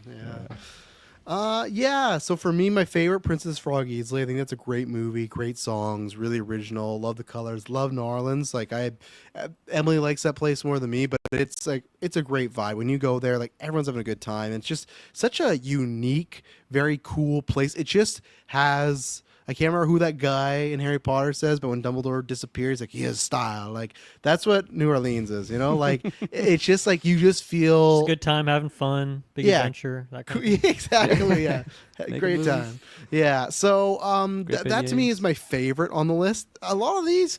Not really for me. This was not my era of Disney. I liked Lilo and Stitch and I like Emperor's New Groove, but the rest I could really all take or leave. So if I have to, because like I said, my answer in the Discord was don't make any of these and just make like 3 more Lilo and Stitches. Like to me, if you were to make all these movies, let's say all 10 of them, and then 3 Lilo and Stitches, I guarantee you the 3 Lilo and Stitches will make all those combined. Maybe even 2. Like I don't think any of these movies, to me, it's like, and we even talked about it, right? Like Emperor's New Groove had a sequel, had a show. I completely forgot about that. Just like Stitch had like a bunch of sequels and show. But to me, that's just like, that's nothing I hear people talk about at all, other than like in this situation and a few people my age where like Lilo and Stitch, like Stitch comes up all the time. Like his merch is everywhere. And that's why I just think a lot of these movies from the 2000s did not hit, and they didn't cross over to be everlasting. I think Emperor's New Groove, even though it had some success, feels like it's a cult hit in my mind. I don't think it would work live action. Like I don't think people would go out to pay. I think it would bomb.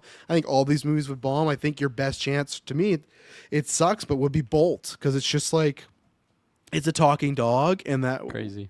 Okay, I know, but that's the highest grossing out of all these movies. That's the only one that got past 300 crazy. million. What? Also Yeah, crazy. that's the only one that got past 300 million. The rest, I think, there's only Princess of the Frog that was like 270, and then the rest were all under 200 as well. Like that era for Disney was not good. It was Pixar like keeping them afloat.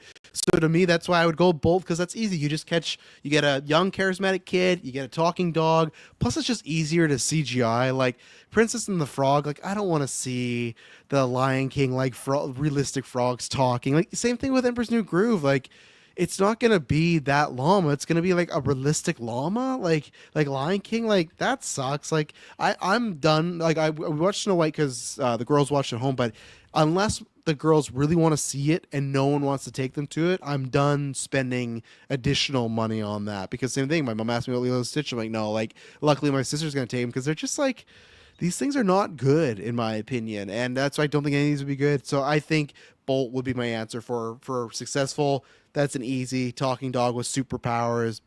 Boom, done. You know. So You make some good points, but I hard disagree on the Atlantis pick. I think that would make a lot of money. I just feel like Atlantis is such an easy thing for, even if you haven't seen the original, Oh, it's just an adventure about Atlantis. Like that just sounds enticing, and you don't have to CGI creatures in that really. Like there is.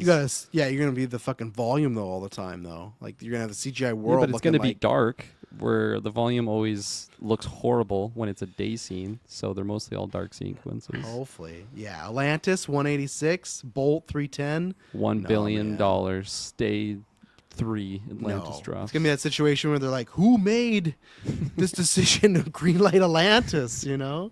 Yeah, exactly. That's about it. Just copy and paste Crypto and Superman. You got Timothy Chalamet to voice them. Yeah, I like all that. So, to lead in to the draft update. So here we go. We're gonna start with the movie draft right now. In last place is Kirkland Patzer. He has 131 million because he's only had 2 movies come out. He's had The Working Man, which made 99. Or sorry, he has. He's just had the 2. Or wait a second, I'm missing one on here. How do you have 130? Maybe you have lower than that, Kirkland. Sorry, I think you actually only have. You're Let's just see. dumping Rub it money in. now? What happened? Okay, so sorry, you had Zootopia, How to Train Your Dragon, Superman, F1, Smurfs, Ballerina, SpongeBob, Okay. and Tron Ares that haven't come out yet. Yeah, so actually you're only at 100 million with The Working Man at 99 million, and then Night of the Zoopocalypse with 5 million. Oh, okay. So your You- 2 Ouch. last picks, I feel like, are the only ones that have come out so far. Yeah, you guys did ask me what was the lowest before, because when I last time read off, like, is Night of the Zoopocalypse the lowest? It is right now. The last 2 before that were Dylan picks. It was The Next Goal Wins at 18 million, and then Borderlands at 32 million. Well, both those movies suck, so they deserve it. So. Yeah, and then Dylan, you have the current second place that replaced it, the Looney Tunes movie with The Day the World Blew Up. That's 15 million, so a little lower Really? there. Yeah, you got 10 million more than Kirkland. So yeah, Kirkland's last place with 131 million. But yeah, only the 2 movies coming out there. Taylor has Michael Jackson, which that's dead. That's been delayed. But you got Jurassic World. You got Lilo and Stitch, which is already at 421 million dollars. You got Elio coming up in a couple weeks. You got The Bad Guys, Mortal Kombat 2, 28 Days Later, Predator Badlands, Animal I Friends. got 28 days. Fuck, I forgot I had that. Animal Friends and Dirty Dancing 3. So right now, just one movie, but you're beating Kirkland with 421. I am in second place with 1.3 billion. I got the Black Phone 2, Wicked for Mike, Mission Impossible: Final Reckoning, which is currently at 222 million. Snow White, which ended at 205 million. I got Thunderbolts, which is gonna roughly end, but it's at 358 million right now. Yikes. Yeah, so that's pretty bad. Getting lower than Brave New World. And I saw some stat. I'm like, I think it's gonna make less than like Eternals and Black Widow, which like those came out during COVID. Like that's bad. It's weird because they did that name change thing, and the second weekend didn't have as bad of a drop as many other MCU ones had. It had like one of the lower drops, but then after that, people just didn't come back. So maybe it helped for a second week, but people were not coming. Taylor, have you seen that movie? Yep. Sinners at 340, which I'm pretty happy with the number 6 pick. Like that's a pretty good one for that. And then I got Conjuring Last Rites, Karate Kid Legends, which comes out this weekend. Fuck, I've heard this is awful. And then I got Final Destination Bloodlines at 189, which I'm pretty happy with that because That's super good. biggest horror rated R release in the last 10 years. Over a decade for best weekend, which is crazy. And then I got Running Man, so I'm at 1.3 billion.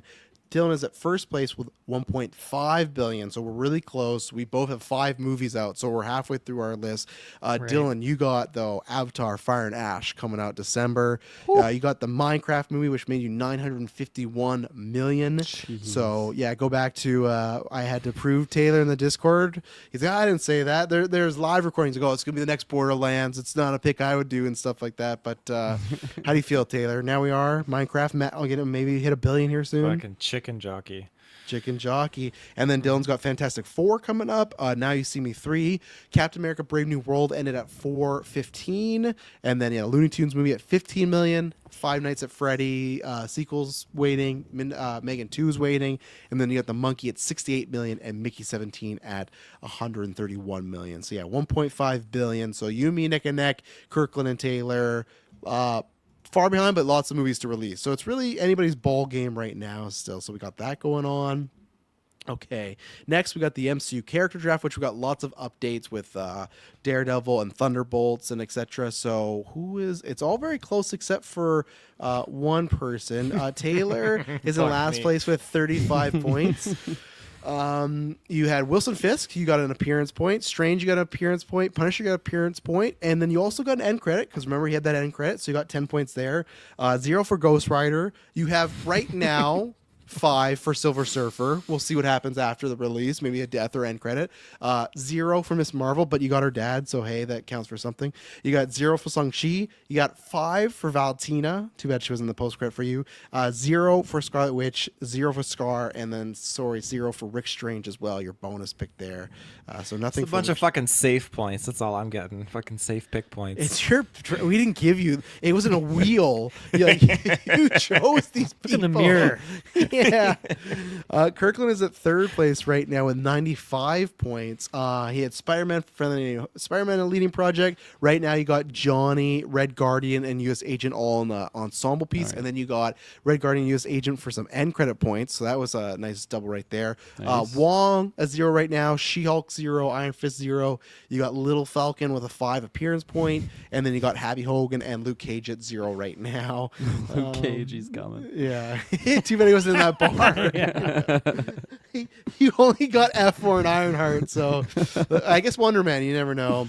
And then right now, me and Dylan Musk are tied at number Whoa. 1. We're having a big draft That's here. crazy. We're both at 110. So this is how it stands right now. Dylan has Sue Storm and Reed Richards, obviously ensemble points. We'll see about end credits, death, etc. But that's coming out soon. Ironheart with 25. I just put that. It's in a couple weeks. Like she's starring in it. You got that. And then you got Bucky and Ghost for ensemble, and then also 2 end credits. So that was good.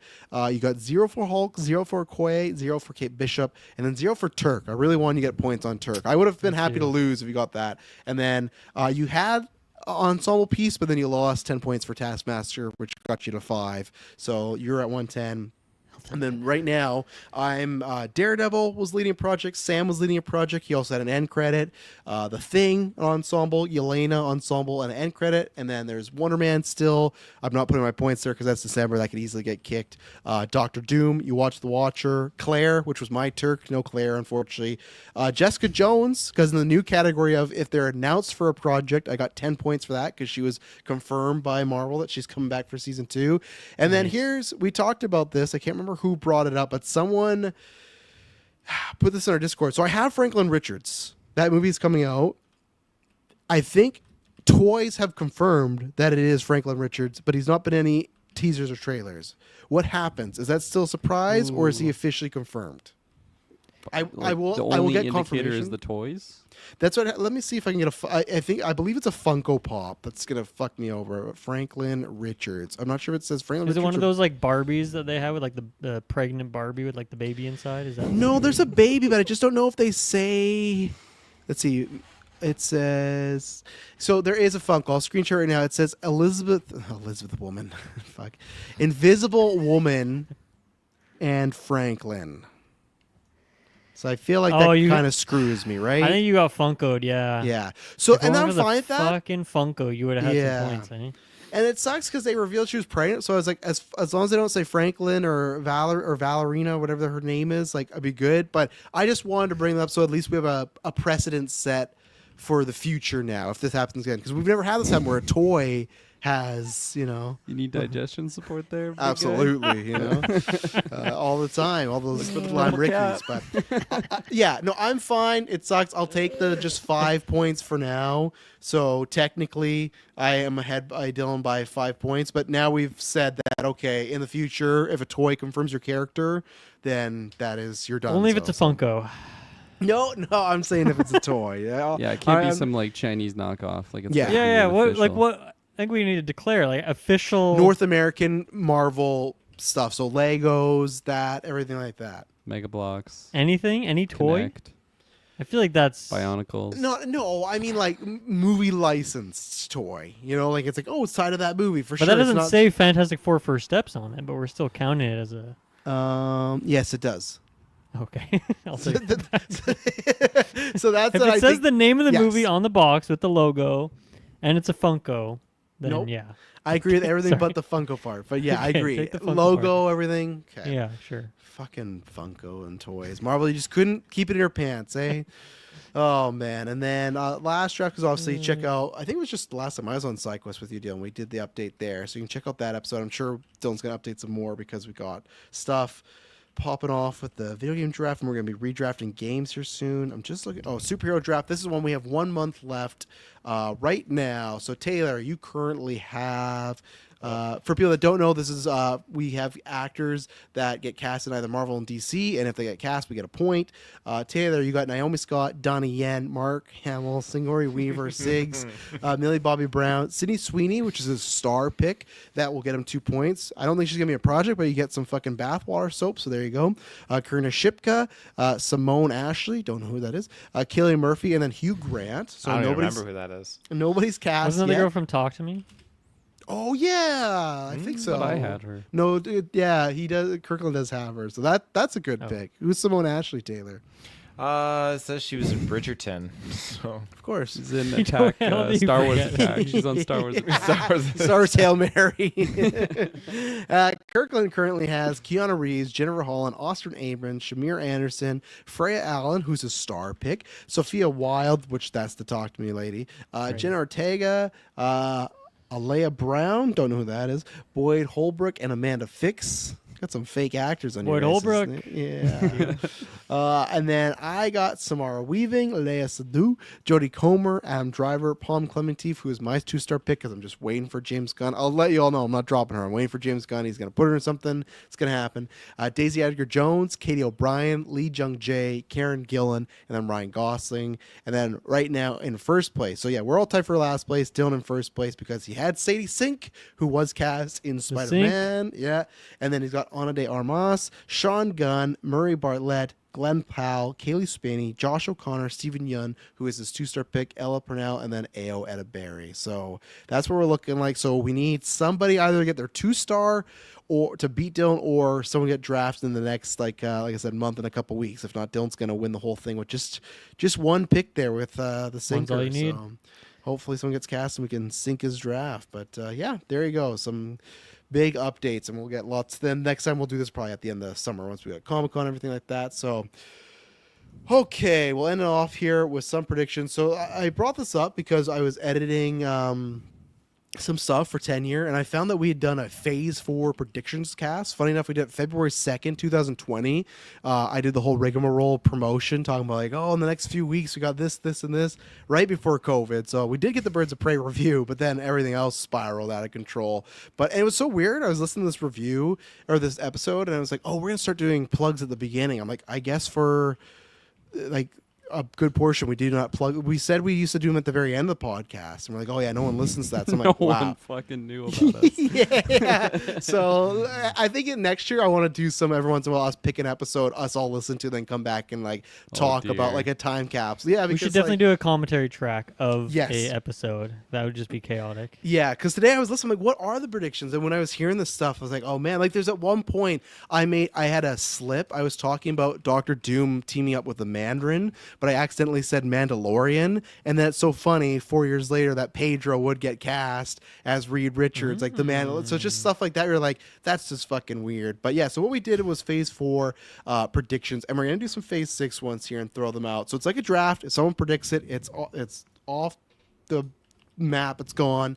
So Dylan, you predicted that Doctor Strange Multiverse of Madness would get delayed. That definitely happened because that was your prediction. Wasn't Yeah, I of remember COVID. us talking about that. Yeah, it's because yeah. they lost a director. So you were right about that. You said Hulk or Disney will announce they have the Hulk distribution rights. That didn't happen. This is a tough one. You had Shang-Chi will tease the next big bad. I kind of would say you were right, even though it was because it's the bangs with Kang, but then Kang's like they took him away. But like I kind of count it because they were teasing Kang, and Were then they? What is I the think post-credit so. again? Because remember, it's Shang-Chi, and it's with his what are they called? Bangs or Bangle? bangles, yeah. And it was like Wong, Captain Marvel, Bruce Banner. They're all like, yeah, something really important's happening with these gauntlets or the 10. Oh, there's just the 10 rings. It's Like not the big bad though. That's just hinting to it was things. It was leading to King. Kirkland. You know, it was leading to King. I would. No, I wouldn't give myself a point for that. Too vague. I tried.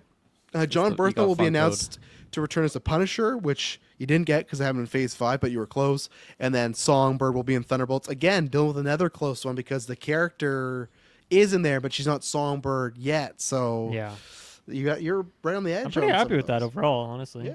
And then your honorable mentions, Ant-Man will be in Hawkeye, Deadpool will be in Spider-Man, and then WandaVision will tease X-Men. Your honorable mentions completely not on the right track. So good thing those are honorable mentions. WandaVision. So this is before WandaVision, Yeah. even. Hey, that's Yeah. crazy. Yeah. I don't even know who I was back then. Yeah. Kirkland, you predicted Deadpool will be the first Fox character introduced. I think because Multiverse of Madness happened, that kind of screwed you over because you had like Xavier, right? Yeah. And like Reed Richards, like Krasinski at Spaghetti and whatnot. Oh, that's the other movie I watched today with Emily, that Fountain of Youth movie with John Oh Krasinski. gosh, I saw that. I'm like, is this like Journey to the Center of the Earth, but just like Wasn't great. Lesser? Felt very empty. So don't. I would say it's a skip. Kirkland said Shang-Chi will be tied in with Doctor Strange. I would say it didn't count, even though Wong was in the end credit. But like, you were close. Eternals will hint at Galactus. So you got that going on. Didn't happen. He said a Blade. Yeah, this was scary because this is, which, not trying to be morbid, but this was before Chadwick Boseman passed away. Kirkland predicted that Namor will be the villain of Black Panther 2, and the plot will be Atlantis invading Wakanda. When I heard that, I'm like, I looked at time like, oh my god, like no, like there was no, so that's crazy that you got Nice that. job. So that was really good. And so I'd give you that one, and I would give you this one as well. Secret Wars will be sprinkled throughout. I agree. Like Loki started to set up the wars and everything. It's a very broad prediction. Pretty easy prediction. Yeah, I'm not going to Only give you if that you've read this the year. comics does it like set anything up, I guess. But. Yeah. No, in Loki episode 1, remember when they're talking about like there was a multiverse war and they show Loki the mural of like the last Secret Wars that happened? They set up like I don't remember that. Okay, but because they talk about I'll the take your word for it. they talk about the multiverses like clashing together. Like we had to have one war to see who's the definitive whatever. So your honorable mentions were Captain Marvel being Guardians of the Galaxy 3, no, and then another one was Captain Marvel, Ant-Man, Eternals, Black Panther, and Doctor Strange will all get 3 movies. Very bold. Holy fuck! Yeah, very Blank bold. check. Yeah. Like maybe you meant like on the they'd get put on a slate, but even then that's like No, he meant I listened. He meant a trilogy for all of them. He meant like, yeah. So I don't That know. was the era, Ant-Man. though. That was like, let's get True. cooking. You got Ant-Man. I think you'll get Strange. Strange you is get Black definitely Panther. happening. Yeah, you're not getting you're not getting Eternals 2, and you're not You getting got a Marvels. sequel to Captain Marvel, kinda. You did, yeah, but you're not getting the third Eternals one either. is the Sadie Sink of that. That's sinking you for sure. Yeah, that's gone there. Taylor, you had Ghost Rider will debut in the MCU, which I think we all thought was a layup, but here we are. Are you keeping that one on your list, Taylor? I gotta keep it on the list. Yeah. Well, we'll see. We'll see. Silver Surfer will debut in the MCU. You're 2 phases off, so there you go. Midnight Suns movie will be announced. Never happened. Iron Fist will be Game. alluded to in Shang-Chi. That didn't happen. And then Adam Warlock will be in Phase 4. And you put...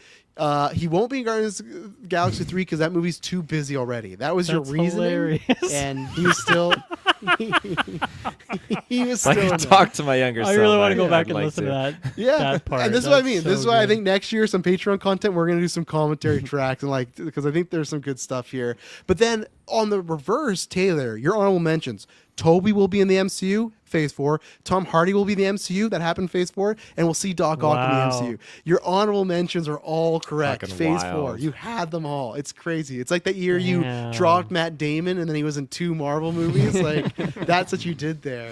I'm considering this a win for myself. Scarlet Witch will die in Doctor Strange Multiverse of Madness. Dead. As of right now, she's dead, so I'm taking that. This didn't happen in Phase 4, but I said Fantastic Four will be a movie like Captain America timeline-wise. I was like half right because it's a multiverse thing, not a timeline thing. But, I saw they're cooking. Blade will debut in Moon Knight. And this was the quote I said after that. I said, he has to debut soon because another 2 years is too long.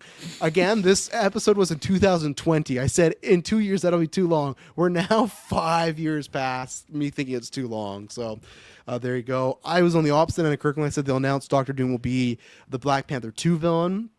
I was wrong on that. And then I was wrong by a phase. I said Hugh Jackman will appear in Phase 4.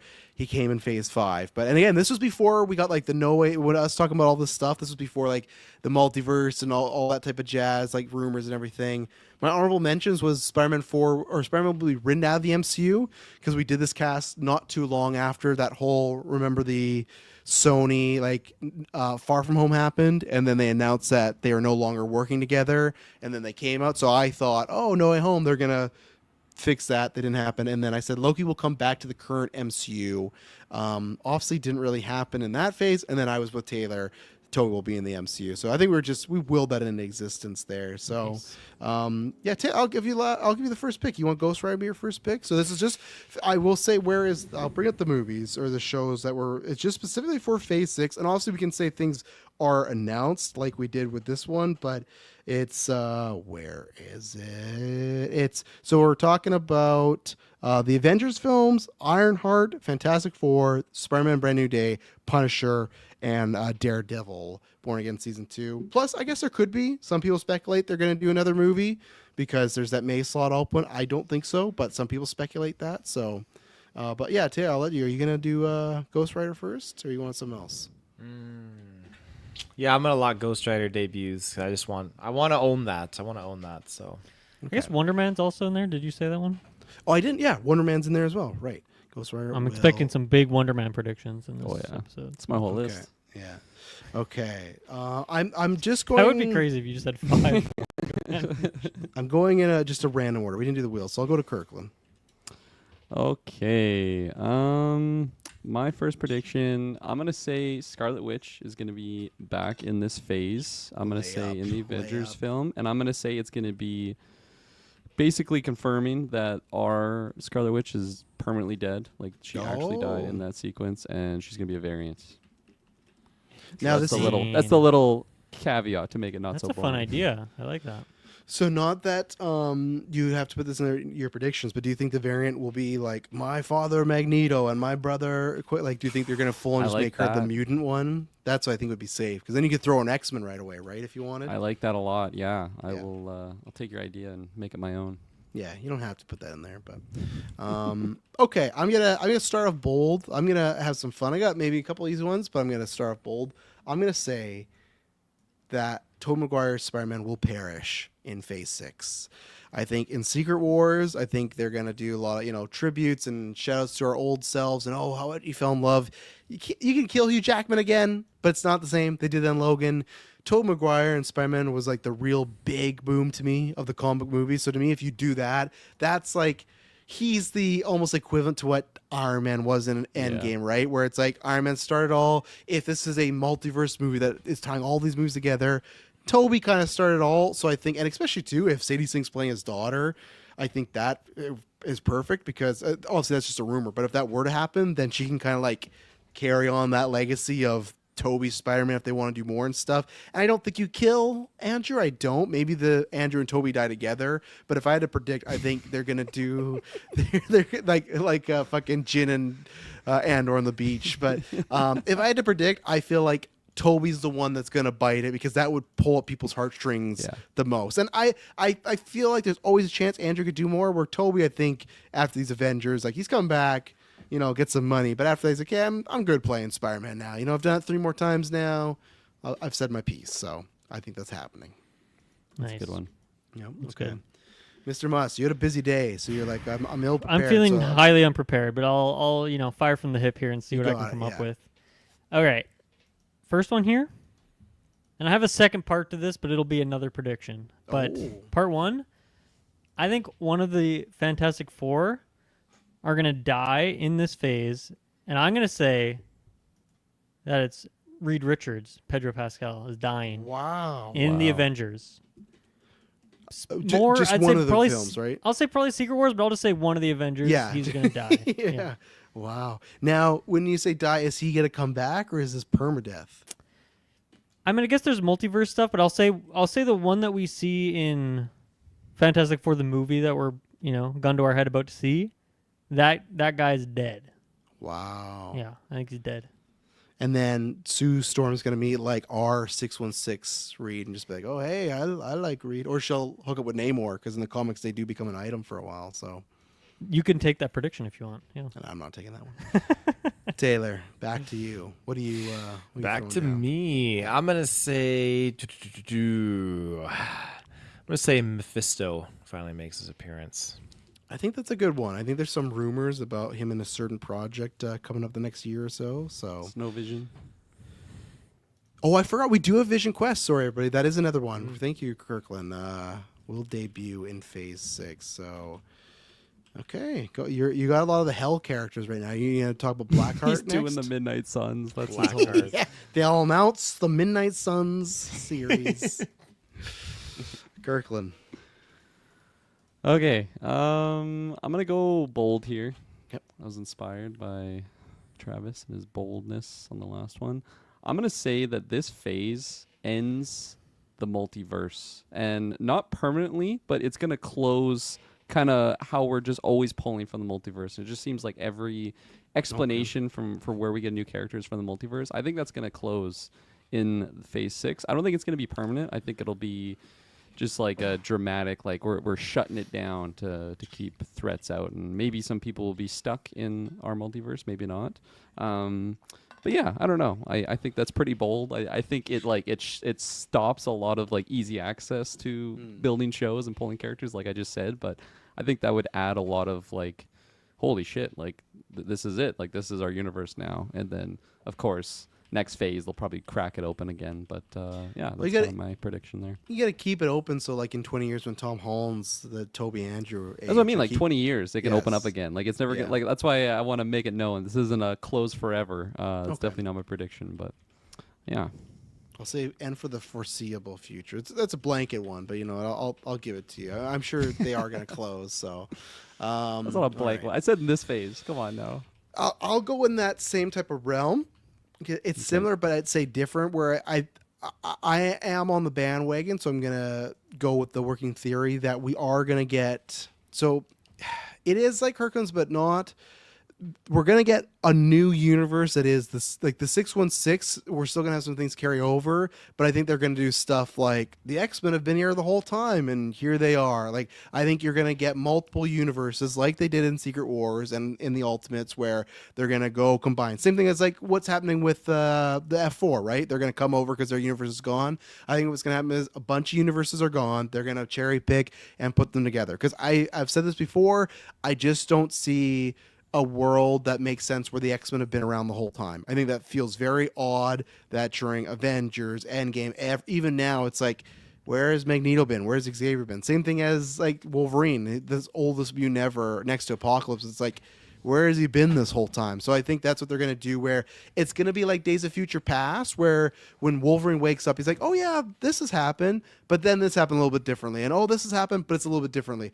I also think that sets them up for, if they want to recast, like, hey, have you met Steve Rogers? And Glenn Powell walks out and it's like, yeah, this is our Steve Rogers. Like, I think that so my prediction is they will morph all the universes. So yes, the multiverse ending, but that's where I think you're going to have not to do, oh yeah, like some of our continuity will not be the same anymore for certain characters. I think the main ones they'll stick true to, but like I said, the X-Men, I don't think they're just going to be like, and they were here the whole time. So that's my prediction. They're going to morph the universes. Morph. Yeah, morph. Making me laugh. Mr. Muss. All right. Always used to make me laugh. In the film Avengers: Secret Wars, have you guys heard of that one? Yeah, I think so. think so. Got delayed. We're gonna get a return of. I'm doing the Reuben. Reuben I gotta edit this later.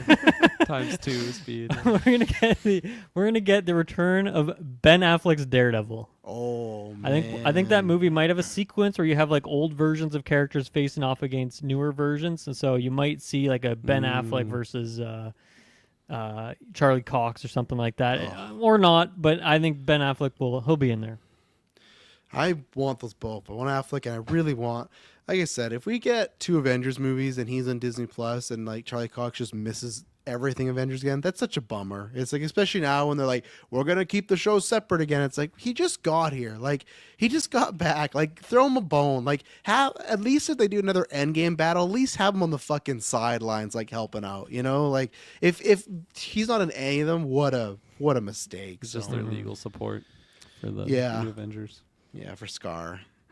Taylor, speaking of What Scar, did Scar do? that's what we'll find out in Secret Wars. You got any Scar predictions, Taylor? I'll give you a I six Scar one do, for I free. do. Okay. For free? No, I'm joking. Oh, okay. Well, that is one of my predictions. We're gonna see Scar again. Fair enough. That works. Now give us See a, Scar some. again. Give us some extra. Something Low-hanging extra? fruit Okay. over here. My well, Hope the, it's a fucking corpse. okay. Well, something extra with Scar is just different. How would Yeah, you see come Scar? on, give us a little more sauce on that one. Yeah. Like, Little cherry we'll on see top. Scar again, and in what context? Is he a young Avenger? Is he fighting? Is he Body dead? corpse. Just Yeah, a that's what I lifeless said. body. You just open up, and it's just like Hemdell, and he's like, He's gonna be in a room with Hulk. I actually don't mind Taylor just having to see Scar again because I think there's a good chance you don't see him again. But No, I think you're gonna see him again, but I think the context will be like he's fighting in an arena with Hulk or something like that. I'm just gonna say fighting with Hulk. I'm gonna keep it Fighting, and he'll, not against, fighting maybe? with But in a room, though, Travis, specifically. Yeah. a dimly lit room. So they can't be outside. Watch what's gonna happen. Hulk's gonna turn Savage Hulk, and him and Scar are gonna fight. So Taylor won't get the point because he put fight, along with Hulk, Yeah. not with Hulk. So he's gonna be God. I damn mean, it. I did egg Taylor on here, so I'm sure. That's all right. Give him his point. Along with Hulk. Okay. All right, Kirkland. All right. I think in Doomsday Realm could be a Secret Wars thing, but I think Doomsday Realm, so definitely an Avengers title. I think when we get Doom, we talk a lot about the cannon fodder that he'll be just tossed to the side. I think there is going to be an extremely significant character that he defeats and defeats very easily to just really emphasize how powerful he is. And of course, I think back to when Thanos showed up and he just went mano a mano with the Hulk, when he's angry and should be just that powerful, beat the shit out of him, made him Scar, go to right? human form, and he never wanted to pop up. Not Scar.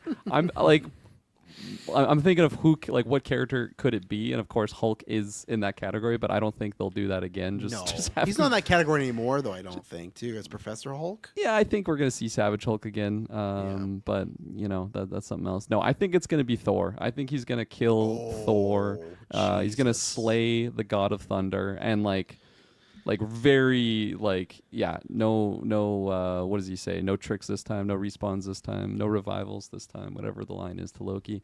No resurrections. There you go. I almost had it. No respawns this time. it's an original Avenger. Even though he came back a year later too. It's pretty funny, but It's an original Avenger. It'll tear at our heartstrings. I also feel like Chris Hemsworth he's definitely in the latter part of his. he his made that career post for yesterday Thor. that everyone has worried. He posted a tribute video of Thor, and it was a whole thank you. They probably fans filmed at the time. scene of him just getting killed. They could and have. he That's what people filmed it. speculate. Yeah, that's my prediction. Okay, I thought you were going a different route. At first, I thought you were going to say Xavier. I was like, don't say Xavier. He dies all time. But then I don't know if that's going to happen. I'm not on the bandwagon. Thor's going to die yet. I think that they still got, unless they say, hey, we're making Thor 5 before these movies. I still think there's some more juice there, and I think they're so scared. I don't know if they're going to want to kill off the biggest characters. I'm not going to say this is a prediction, but I thought you were going to say Magneto, and I think that's what's going to happen. I think Ian McKellen's going to be that sacrificial lamb. That obviously he's not MCU, but he's big time powerful, right? Always But, big time. Should be big. yeah, GV big. So that would be me. I'm gonna say this might be an easy layup one, but just because we've heard about so much, I'm gonna say we won't see a Young Avengers project in this phase. So we might see the characters, we might see the team in the Avengers movies, but the actual show or movie, I don't think they're gonna do that. I think they're gonna kick it. I think what they're gonna do is they're gonna put some of those characters in the Avengers movies and hope that they pop.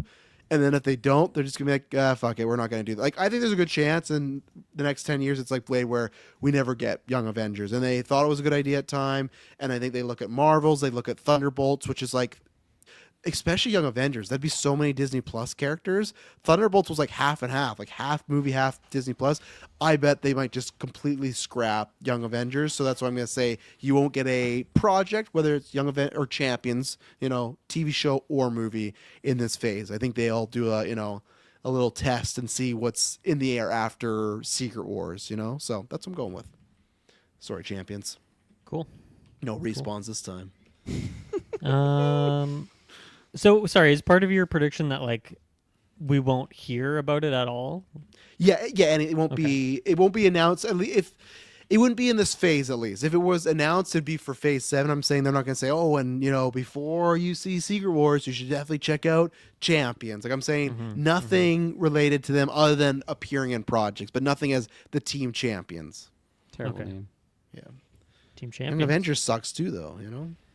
No, it And doesn't. I guarantee you they saw the new Avengers. They're like, that didn't boost box office at all. We can't call them the Young Avengers. What the fuck, So What the fuck? what the fuck, right. Foggy? What are you showing me? God. All right, let me give you this one here.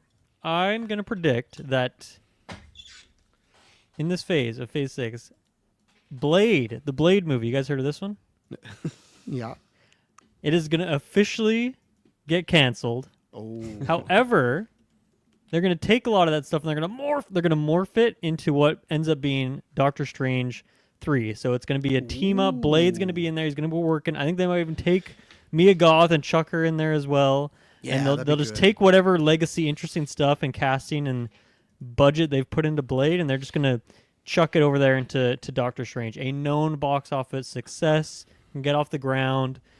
Merge the worlds. You might even get your that could pair up nicely with Taylor's Ghost Rider over here. So there could be other stuff, but all I'm saying is we're gonna get Blade in Doctor Strange 3 and Blade the movie officially canceled. I mean, maybe they won't say it's officially canceled, but when they put him in multiverse or when they put him in Strange, it's pretty obvious, right? Yeah, no, I hope that I've been pitching that for a while now. Like, if we're not getting Blade, throw him in Secret Wars, throw him in Strange, just do Midnight Suns. Like, I just want him anywhere because he's still a great casting. It's like if we can't get that one, so I agree. I don't know if they'd ever officially cancel, but I think it would be like not spoken about ever, and we as a collective would know. Okay, it's gone. He's in, and Strange 3 would be perfect. I think they kind of missed an opportunity with Strange 2, so it's like run that back and get him in there, and then maybe if people love it, it's like, oh, let's actually do that movie now. Or even Yeah. Midnight Suns. Like let's do that now. So no, I like sure. that one. Fucking Blade. 2 years after 2020. It's too long to hear from him. Too long. I forgot to mention this one too. Kirkland also said you're talking about Galactus and Eternals, and you're like, well, hopefully Eternals doesn't bomb. So, and not that it did bomb, because again, like it made more money than Thunderbolts, but just as they canceled that sequel and whatnot. So it's kind of funny you put that out there, unfortunately. So, Oh, I put it out there. all right, Taya, your penultimate pick. You hit Ghost Rider, you hit Mephisto, hit Scar. Who's in there today? Hit all the heavy hitters. What about Lady Loki? I'm sure you got something for her. Sylvie. No, she didn't make my cut. I got a couple, but I like to do something a little bit bold here. I'm gonna say that we will see the Guardians of the Galaxy, the current team, appear in I'm gonna say a post-credit scene or something like that, leading up to Avengers, one of the Avengers films. So right now you got Wonder Man, Ironheart, and Spider-Man. We're getting the Guardians out of those three. Or maybe because I might let's include Avengers Doomsday, not in the movie, but I think you Okay. could see the Guardians appear in a post-credit scene in Doomsday. So you're saying in a post-credit before Secret Wars is what you're yes, saying? yes. Well, what's the Guardians? Like, do you have to give just any You Guardians? said the current team. The current Okay, current team, team. which That's the shit squad.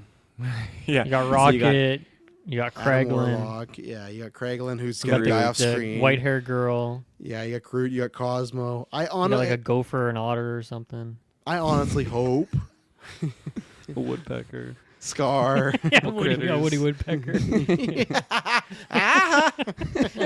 got Roger Rabbit in there. Fuck you, bird. That's Doom. Other than Rocket, like it would feel bad. Even then, maybe because Bradley Cooper's probably getting the DC universe now. Like, I would be completely fine if that's one of the squads that Doom just like destroys, and I could give like Star-Lord some Guardians? motivation. Yeah. Who do you want to Jesus. keep out of that bunch? Rocket. I want them to just be retired and enjoy their lives. I agree, Dylan, you with Rocket, but it's like they're never going to use him again. So why not give him like a hero's ending. He's a raccoon. He The doesn't way get- you're setting it up is that there's just going to be some gonna get random killing squished like by the Doom. Warriors No. 3 or something. I'm saying it's a heroic. Doom takes them all out, but like, and Rocket should be the last one, you know. But that's the way I go. And then what happens is they kill them, and that gives Peter Quill extra motivation to get on the Avengers squad or whatever. Like, I gotta fucking kill this guy because he took out all the family and friends I had left, you know. Is that just repeating what happened before though, when Gamora died, and he's like, I gotta fucking kill this guy? no? Because he got snapped. We didn't But he see still him. had that mentality though. Okay, Remember yeah, he on had the mentality for like a couple minutes. I'm saying that's for a whole movie because you got fucking Thunderbolts barely making 350 million. You use Chris Pratt, you use Star-Lord. No more like, we're gonna bench him for a little bit. Like now's the time. Like start like I said, you can't kill Thor in my opinion. You can't kill some of these people now. It's like fuck, we need these people, but you don't need Broom Kid. You don't need Woody Woodpecker. You don't need Groot. Broom Kid. Yeah, Get from him Star- in there. Fuck, Yeah. he's been in hiatus. Kirkland, your prediction, your penultimate. My penultimate prediction. I'm going Spidey Land here for Secret Wars. I think we're going to be getting a live action version of an animated character that we've seen in the past. And I was kind of flipping a coin on who I wanted to pick here. My mind was telling me to go Miles, but I think I'm going to go Gwen Stacy. I think we're going to be getting a Gwen Stacy Spider by Haley? Gwen live action. No. I was thinking about throwing a name in there, but I don't want to narrow down my prediction too much. Hunter Schafer, baby, come on. Yeah, She gets Zelda. that she gets would be Gwen a hard Stacy. pick, but Yeah. like my mind would be telling me they wouldn't be going that route. But You yeah. could do Haley though, because you could do something a little like Winky with her and Kate Bishop if you wanted to, right? They've done like that a before. variant of that. That'd be Yeah, awesome. they've done like the multiple Lokis and Kate. Like they've had the people that look like the exact same actor. That could be Remember? fun. Yeah. 'Cause And they're I- not I just don't touching see her Kate as a Bishop ever blonde. again. So, Yeah. you know. Yeah. That sucks. I hope they use Kate Bishop again, especially after Sinners. Like she's got that momentum right now. It's like Oh, let's, she had momentum. let's That's get right. cracking. All right, I'm gonna say that that Deadpool will survive Phase 6. I think we're gonna lose a lot of characters, but as I've talked about, there's certain characters I don't think you can kill off, and I know everyone's gonna be like, "Oh, but what about in Deadpool Wolverine? They show like Thor crying over him." I think you're gonna get that scene, but I think something else will happen. Deadpool will survive. I think it's just again, I'm in that mindset of I don't think they want to kill off. If anyone's down to come back and they're a draw, I don't think they want to completely take them off the board. Unless Kirkland's prediction's just wrong and they're just like, yeah, we're just going to leave the multiverse open and just bring back people whenever. Like, to me, I feel you kill off some of the supporting characters we really love, but you probably keep those main heroes running, especially because we don't even have Avengers. But I'm saying Deadpool will not die in this phase. I'll say permanently, right? Because maybe he could die like a snap and then, oh, he's gone. I'm saying permanently he will not die. And then he'll mosey on to Phase 7 and they'll just keep pumping out Ryan Reynolds. Even then, he's working on an X-Men team-up movie right now, right? Like, I don't think... He's always like, yeah, I think I'm done with Deadpool. But I think he puts out a movie, gets a big fat check, and he's like, you know what? Deadpool's pretty good, you know? So I think Deadpool's surviving. Okay. Fair you enough. disagree with that? You think he's I- fighting it? I think that's a very that's the safest prediction Oh, yeah. I've ever heard in my life, I think. I need a safe one, though. You know, I got some more, Avengers. That'd be like Toby me dying. saying like I think Avengers Doomsday is not going to get canceled. It's like, well, You could say Yeah. that, but we do live in a universe where a movie got canceled, right? Kang Dynasty. What if something Mm-hmm. happens with Doctor Doom? I mean, I guess Kang Dynasty got canceled. Like, It that's did, one way to right? put it. The director It got morphed. It got the- morphed. They got new writers, new director, and that movie has a new plot, and it's not a new title. Like, that movie is canceled. I know it's like shift to Doomsday, but Kang Dynasty does not exist anymore. So Okay, fair enough.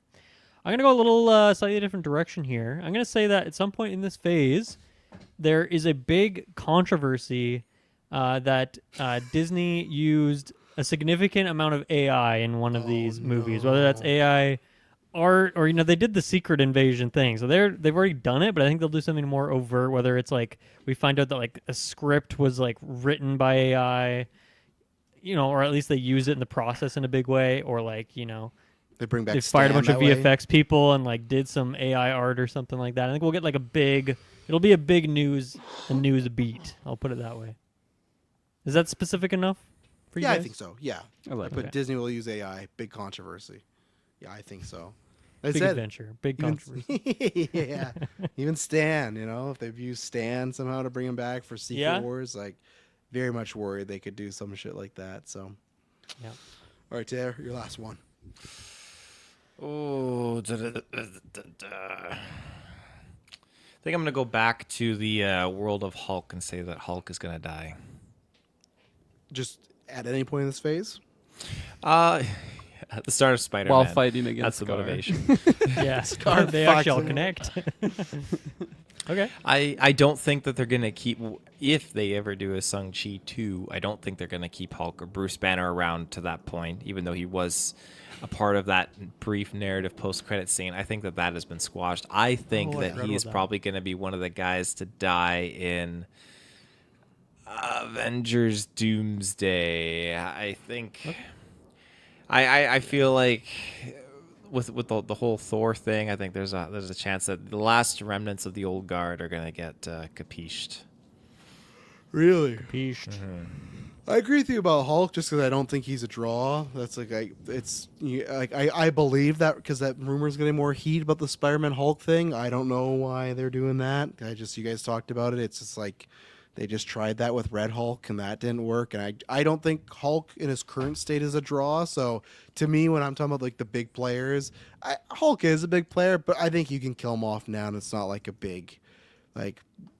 It's not a big dent to the MCU. It's emotional, but it's not like we're, oh man, fuck, Bruce is gone. It's like Bruce is barely around, and half his arc has been off screen, so it's like it's not a big deal. So, but okay, Hulk will die. Crazy. Crazy. Speaking of crazy, I'm gonna get wild here with my final prediction. I feel like I've been partly safe on some of mine. So, in Secret Wars, I have a lot of Avengers predictions because those are just the fun ones for me. But in Secret Wars, we're going to be getting Chris Evans back. He's going to be an evil Captain America. And he's going to get... It's going to be like a big clash, but Sam Wilson is going to kill him. Not just defeat him. It's going to be Whoa. a bloody battle. Yeah. Decapitation. Holding his head up. Look He's what going I've to done to you, do, kid. yeah, U.S. agent on him in public. No. Meat's back on the menu. Not to that extent, but yeah, no, they're gonna clash, and then he's gonna ultimately kill him. He's gonna get the blood of what he thinks was his friend on his shield. Blood of youth. When you first said Yeah. that, I thought you said Chris Hemsworth, and I was like, that would be insane. But makes a little more sense with Chris Evans. Yeah, I think that's gonna. I think the two givens are you gotta have Sam fight evil Cap, and then I think you're gonna get evil Steve or not evil. You're gonna get old Steve Rogers, or like somehow they've made him young and it's Chris Evans again. At one point, some character's gonna be like, "What should we do, Captain?" And he's gonna be like, "I'm not the captain anymore." He's gonna look right at Sam and say, and you're gonna get that Avengers movie. It's happening. right? It'll be in That's the happening. elevator. In the elevators, they're going up. Cap's gonna do that look. No, not the Yeah. not that look. No, The I elevator just think someone's gonna call C. Rogers Captain America and like I'm not Captain anymore, and then he looks right at Sam, and you're gonna get that Captain America theme, and it's gonna be like a big emotional thing, and be like, oh, he is Captain America now, and then Doom just kills him. But my prediction is because I don't know, we've heard this movie could be right after. I've heard some people theorize this, but I don't think I'm on the bandwagon. So even though I'm the person that I think the universes are going to be morphed, I'm going to say none of the new X-Men castings will be introduced in this phase. So, because I've seen a lot of people speculate that because we're getting all these casting rumors that like, oh, the universes are morphed, and let's say who do we think? Let's say Sam. Let's say Sam is our main character for like Downey, and Evans was for Doomsday and Secret Wars, and he's the guy going around seeing the new universe. I don't think he's going to walk up to the X Mansion and Daisy Edgar Jones is going to be there as Jean Grey. You know, I don't think that's going to happen. I think there's a possibility of one, but I think they might want to kind of close it, kind of like Endgame as a loop, and then X-Men comes off as like nice, hot, and fresh for everybody. I get the idea. Maybe that's where I think Sam could see the X Mansion or the logo, something like that. I think at most if anybody, you would get the new Xavier, maybe like, "Hello, Sam, welcome to my school," you know, that type of shit. But like, I, hey, you want to teach some kids? But no new X-Men are introduced in this phase. Okay. That's Yeah. bold. That's crazy. Yeah, what if we get like I'm trying to think of some freak who's like you wouldn't normally associate as like a main X-Men character, but then they Okay. end up joining Banshee. the team. Can I make a clarification then? I'll say We'll see. no, I'll say of like what's going to be the mainline X-Men. So like, of course, Okay. you could if you got like Henry Cavill's Wolverine, like if like this time Terry Anderton and he gets killed off, not like that. You get new casting like that, but I'm saying the core MCU X-Men, they're not going to reveal them in this phase. That's what I'm saying. So I smell you. Okay. Okay. All right, my last one here. This one's gonna line up with my first prediction, which was that Pedro as Reed Richards is dying. Because here's what I think. I think that F4, what they're gonna do is they're gonna venture past that kind of traditional format, and I'm saying that we are gonna get Spider-Man joining the Fantastic Four. I think if you go back, whoa. he is on the original team, right, in the first comic back in the day. no, Or he's in the original run. He's in the team. at that's some where point. he debuted was in Fantastic Four. Right. That's what I Yes. was thinking. Yeah. Okay, so I'll say he joined. So I don't think you'll like, get a movie where he's in the team this phase, but I guess that's maybe a tricky prediction. I guess what I'm saying is they're going to really set that up throughout the course of like one of these Avengers movies where he's working with them, Like gets as to Guardians of know the them. Galaxy vibe, like that type of thing. Yeah, and then he'll like team up with them at some point in their next movie. He'll be in there, and it'll Fills be the more role of a of team Reed up thing. Richards. I was just gonna He's say, the is he gonna be father of Franklin's dad? Yeah. Could be.